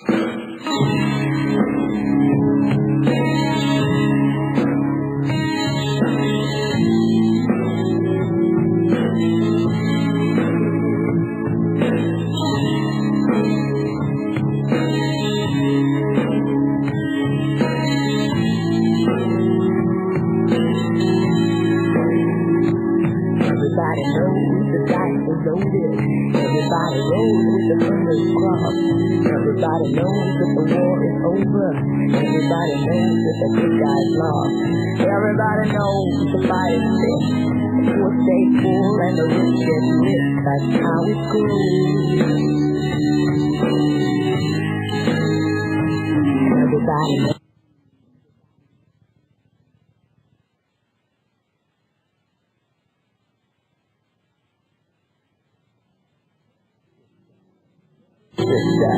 Everybody's hands are in their pockets. Everybody wants a box of chocolates and a long stem rule. Everybody knows. Everybody knows. Everybody knows. That's how it goes. Everybody knows.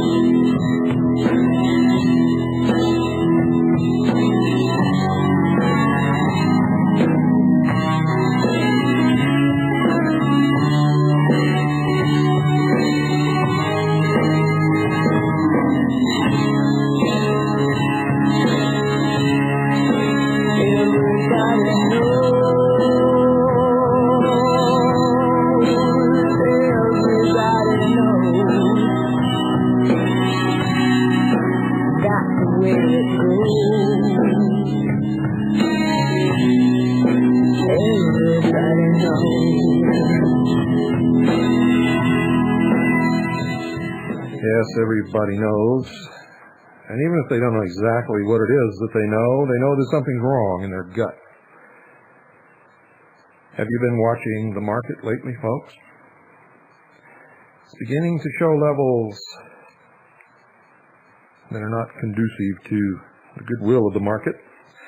And for a few days there was falling precipitously on several days in a row. December contracts, or options I should say, in gold have a strike price of $399.60. And I'm going to tell you right now, if gold hits 400, it will go straight to 5. There will be no resistance beyond 400. If that happens, the stock market's coming down. And if the stock market's going to come down this year, it will happen between the 13th and the 18th of October. If nothing happens in those days, then you're safe until next year. And by next year, I mean January 1st. No telling what will happen after that.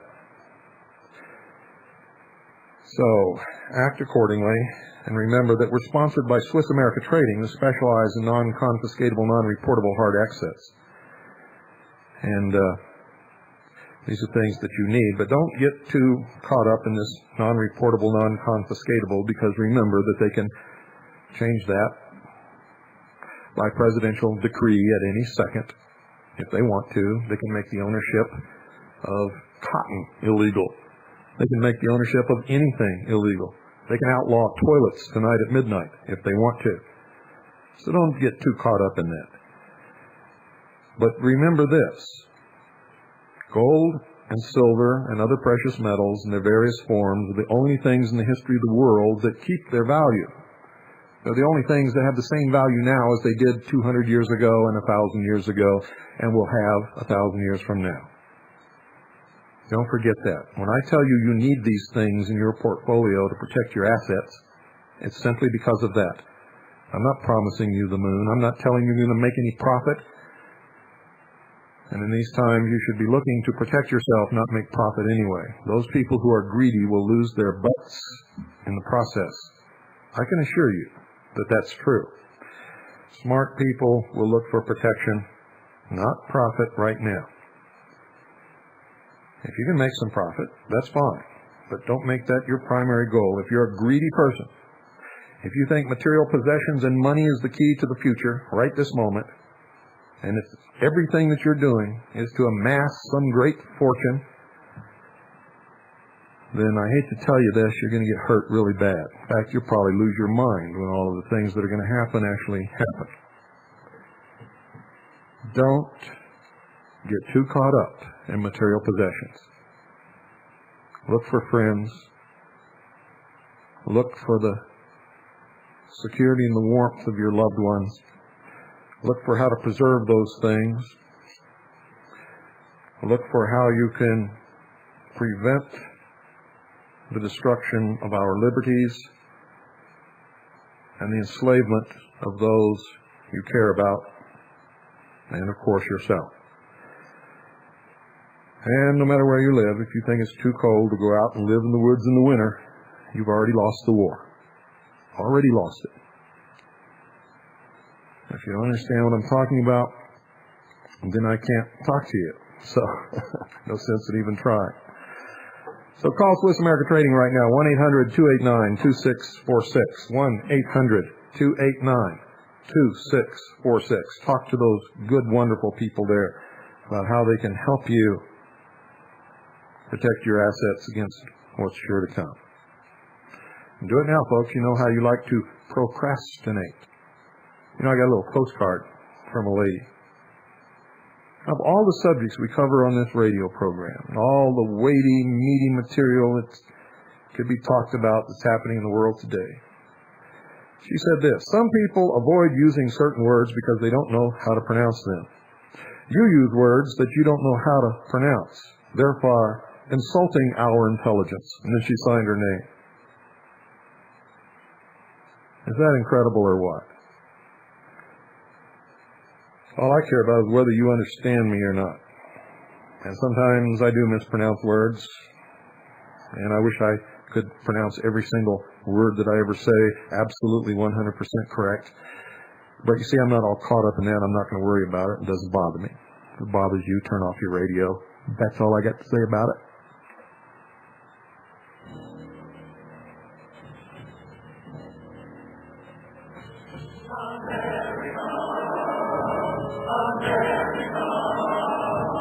the dream goes on. America, America, and the dream goes on. There's a song in the dust of a country road on the wind it comes to call. And it sings in the farms and the factory towns, and where you think there be no song at all. And the words are the words that our Bible said as they whistle down the years. And the name of the song is the name of the dream, and it's music to our ears. America, America, and the dream goes on. America, America, and the dream goes on.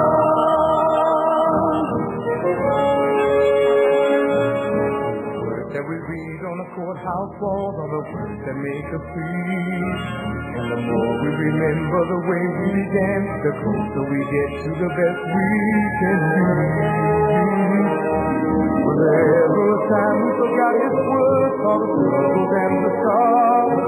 If we lead to the fields in the sky full of hope and the flag is filled with stars. America, that's what this is all about. Don't forget, folks, we have a sale going on. Behold a Pale Horse, my book that I discussed earlier this evening, is on sale. For members, $20. Non-members, $25. Remember, all prices are post-paid. That's a $5 saving, folks. For members, $20. Non-members, $25. Post-paid. The treason papers, which you all should have. Every single one of you should have a copy of the treason papers. And if 8 of you have to get together and chip in to get a copy of them, you better do that. It's your ammunition. It's the documentation. It's the proof. No one, nobody in this world can argue with these documents. They're official United States government documents, laws, treaties, pages from the Federal Register and the Congressional Record, State Department documents and publications, etc., etc., etc.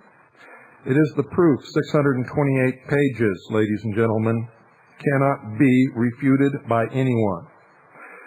For members, $60. Non-members, $70. That's the treason papers. For members, $60. Non-members, $70. That's a $15 savings. Audio tapes. Members, $6. Non-members, $8. That's the audio tapes of the hour of the time. Each hour for members is $6. Non-members, $8. Somebody called me up and said we charge too much for our tapes. Radio Free America charges $12. I don't know what Harder charges, but I know it's more than us. Everybody charges more than us. Nobody charges these prices that we charge. So, my standard answer is if you think prices are too high, then you don't believe in America, you don't believe in capitalism, you don't believe in the free enterprise. Go to Cuba. Everything down there is free. The series on Mystery Babylon, 41 tapes. That's 41 broadcast hours devoted specifically to the mystery schools, to the people who are destroying this nation and bringing about one world government. 41 hours plus a videotape of the Luxor. For members, $180 if you live within the continental United States of America. For members, $180 if you live within the continental United States of America. For members in foreign countries outside the United States, $210. And yes, that includes Canada or Mexico. $210 for members outside the United States. For non-members, $210 inside the United States, $240 outside the United States. We sent a package of these tapes to Luxembourg a couple of weeks ago. The postage was $40, so that's why.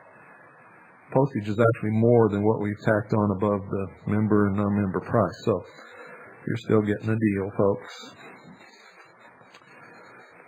Okay. Now remember, the food storage sale is expired. The normal prices prevail at this time. And they're never, ever again, and I promise you this, never again going to be as low as they just were.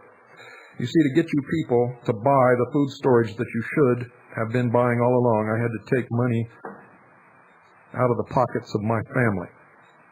I had to give you everything of mine and part of the factories to get you to get off your lazy butts and buy the food storage that you should have bought a long time ago, because even at our normal prices, which are below the retail price, they're lower than you can get this food storage anywhere else.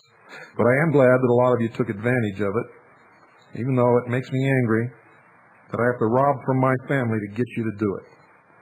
I don't understand you people at all. You're not concerned, it seems, with anything other than your selfish selves. That bothers me a lot.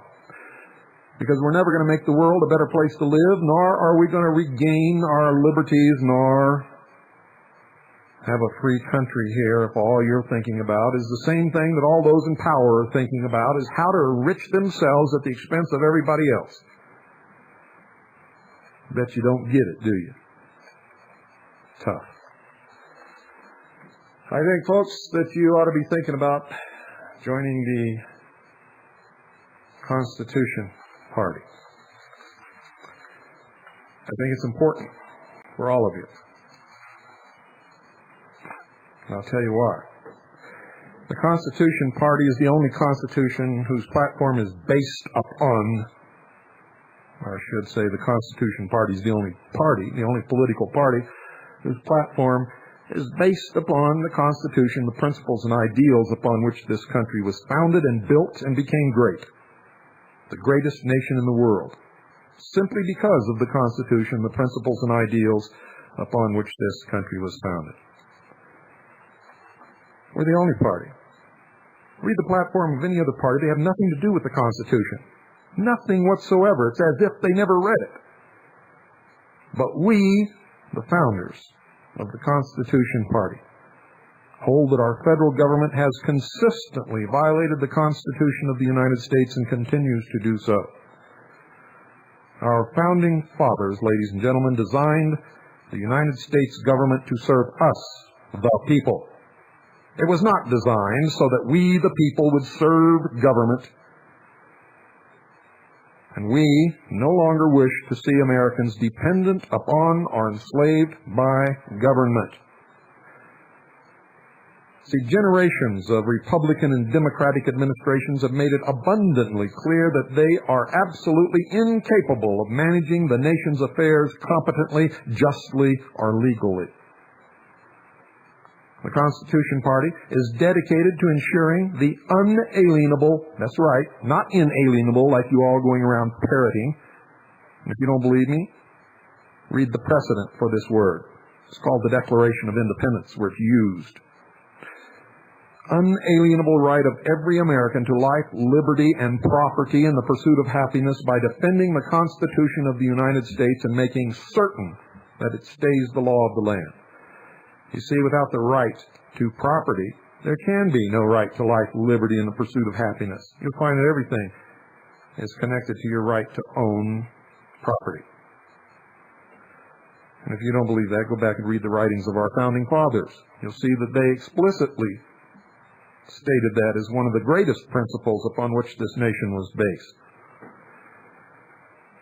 We, the founders of the Constitution Party, hold that no one has the right to dictate to anyone else how to live. We further believe that no one holds the higher moral authority to compel anyone else to behave in a particular way. We maintain that each individual has the right to behave according to his or her self-determined moral principles, provided the pursuit of those principles causes no physical harm to any other person or his or her property. The Constitution Party believes that if there is no victim, there is no crime.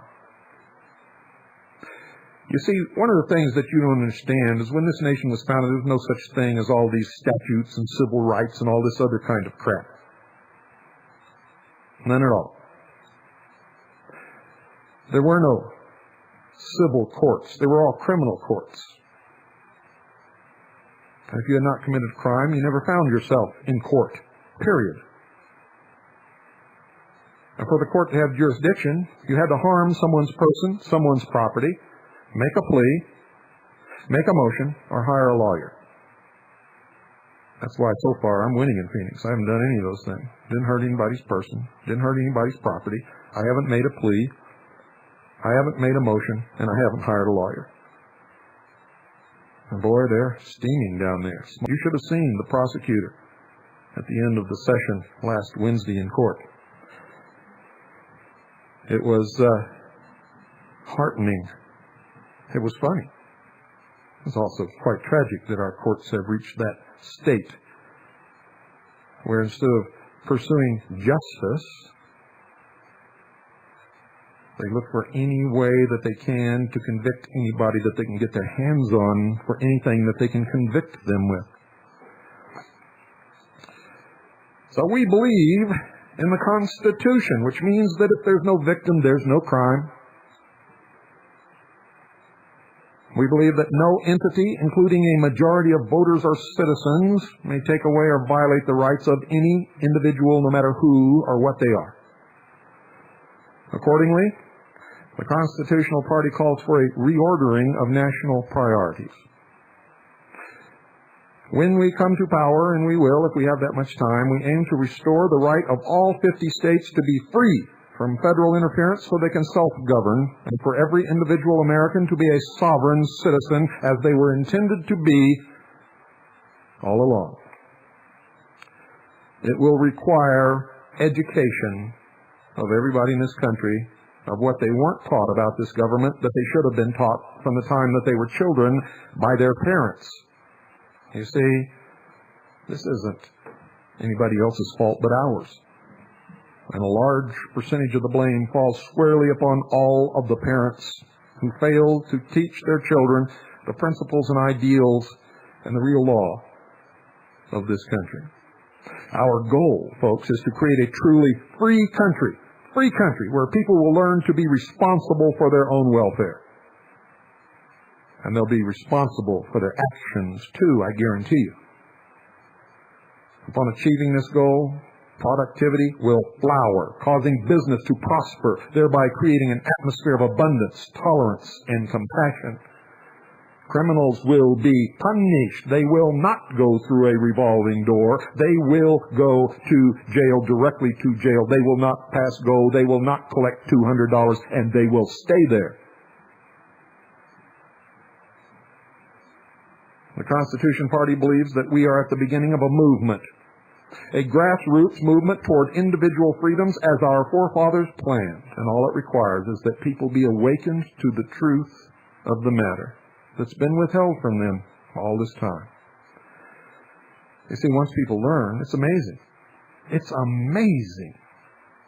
I love to see the face of someone who is just awakened and just beginning to understand the real truth of the law, the real truth of how we've been robbed. We believe that people have had enough of the taxes and the intimidating tactics of an out-of-control, unaccountable government which has lost sight of its role as our servant. We believe it is time again to make the government accountable to us, the American people, and to restore our personal freedoms, which have been slowly but systematically taken away from us through fraud, deceit, manipulation, and outright lies. We believe that if we as a people fail to act, the course on which the ship of state is currently set is clear: a bankrupt socialist police state. And what you are seeing in Haiti, you will see in Kansas. Mark my words. To all Americans who want to keep their rights, whether it be the right to speak your mind, the right to keep the money you earn, the right to use your property as you wish, the right to have a gun for the defense of your family, or to hunt, or to protect your constitutionally protected creator-endowed rights, the right to engage in non-coercive behavior, the right to practice or refrain from practicing any religion, the right to choose a doctor or the medicine of your choice, the right to end your life or the right to begin a life. These are your personal choices, not the federal government's. And to all Americans who feel alienated from the politics of our system, and are genuinely tired of being treated like juveniles, believe me, we understand your frustration and your desire for change. So come and join us. No matter who you are or what you do, what religion you belong to, or what your personal lifestyle is, if in the practice of those things you are not injuring or hurting any other individual or their property, come and join us. We will not turn you away. And it's not whether you are on the left or the right, liberal or conservative, we don't care. Christian, Jew, whether you belong to the Islamic faith or whether you're an atheist. It's only our individual rights that matter, because if you don't have the right to be what and who you are and worship at the altar of your choice, then I don't have the right to do those things either. And that's the bottom line. And that's what every American had better understand. And that's the way our forefathers set this nation up, because they came from the old world where they were persecuted for their religion, persecuted for their thoughts, persecuted for their ideas, persecuted for their beliefs, persecuted for what they wore, persecuted for their station in life. And this government was set up as a secular entity to protect the rights that our Creator gave us, and the Constitution was created to enumerate that protection and limit the powers of government. And that's what you've all forgotten, and that's what we must get back to, unless you want to live in a socialist, totalitarian, police state.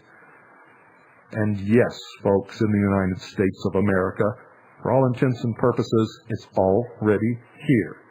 It's already, for all intents and purposes, a done deal. If you don't believe that, start reading your newspaper with open eyes instead of political correctness.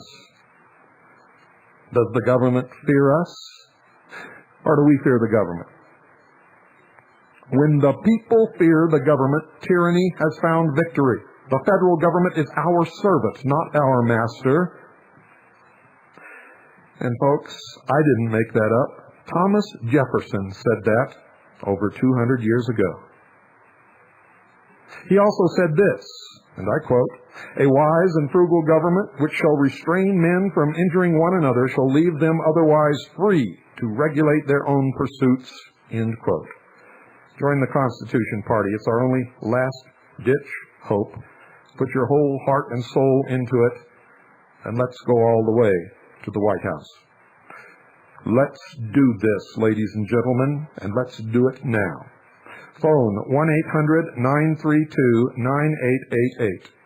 That's 1-800-932-9888.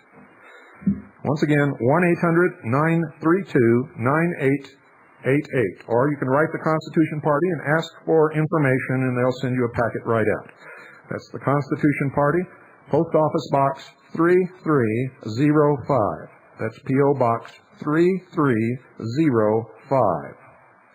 Beverly Hills, California, 90212.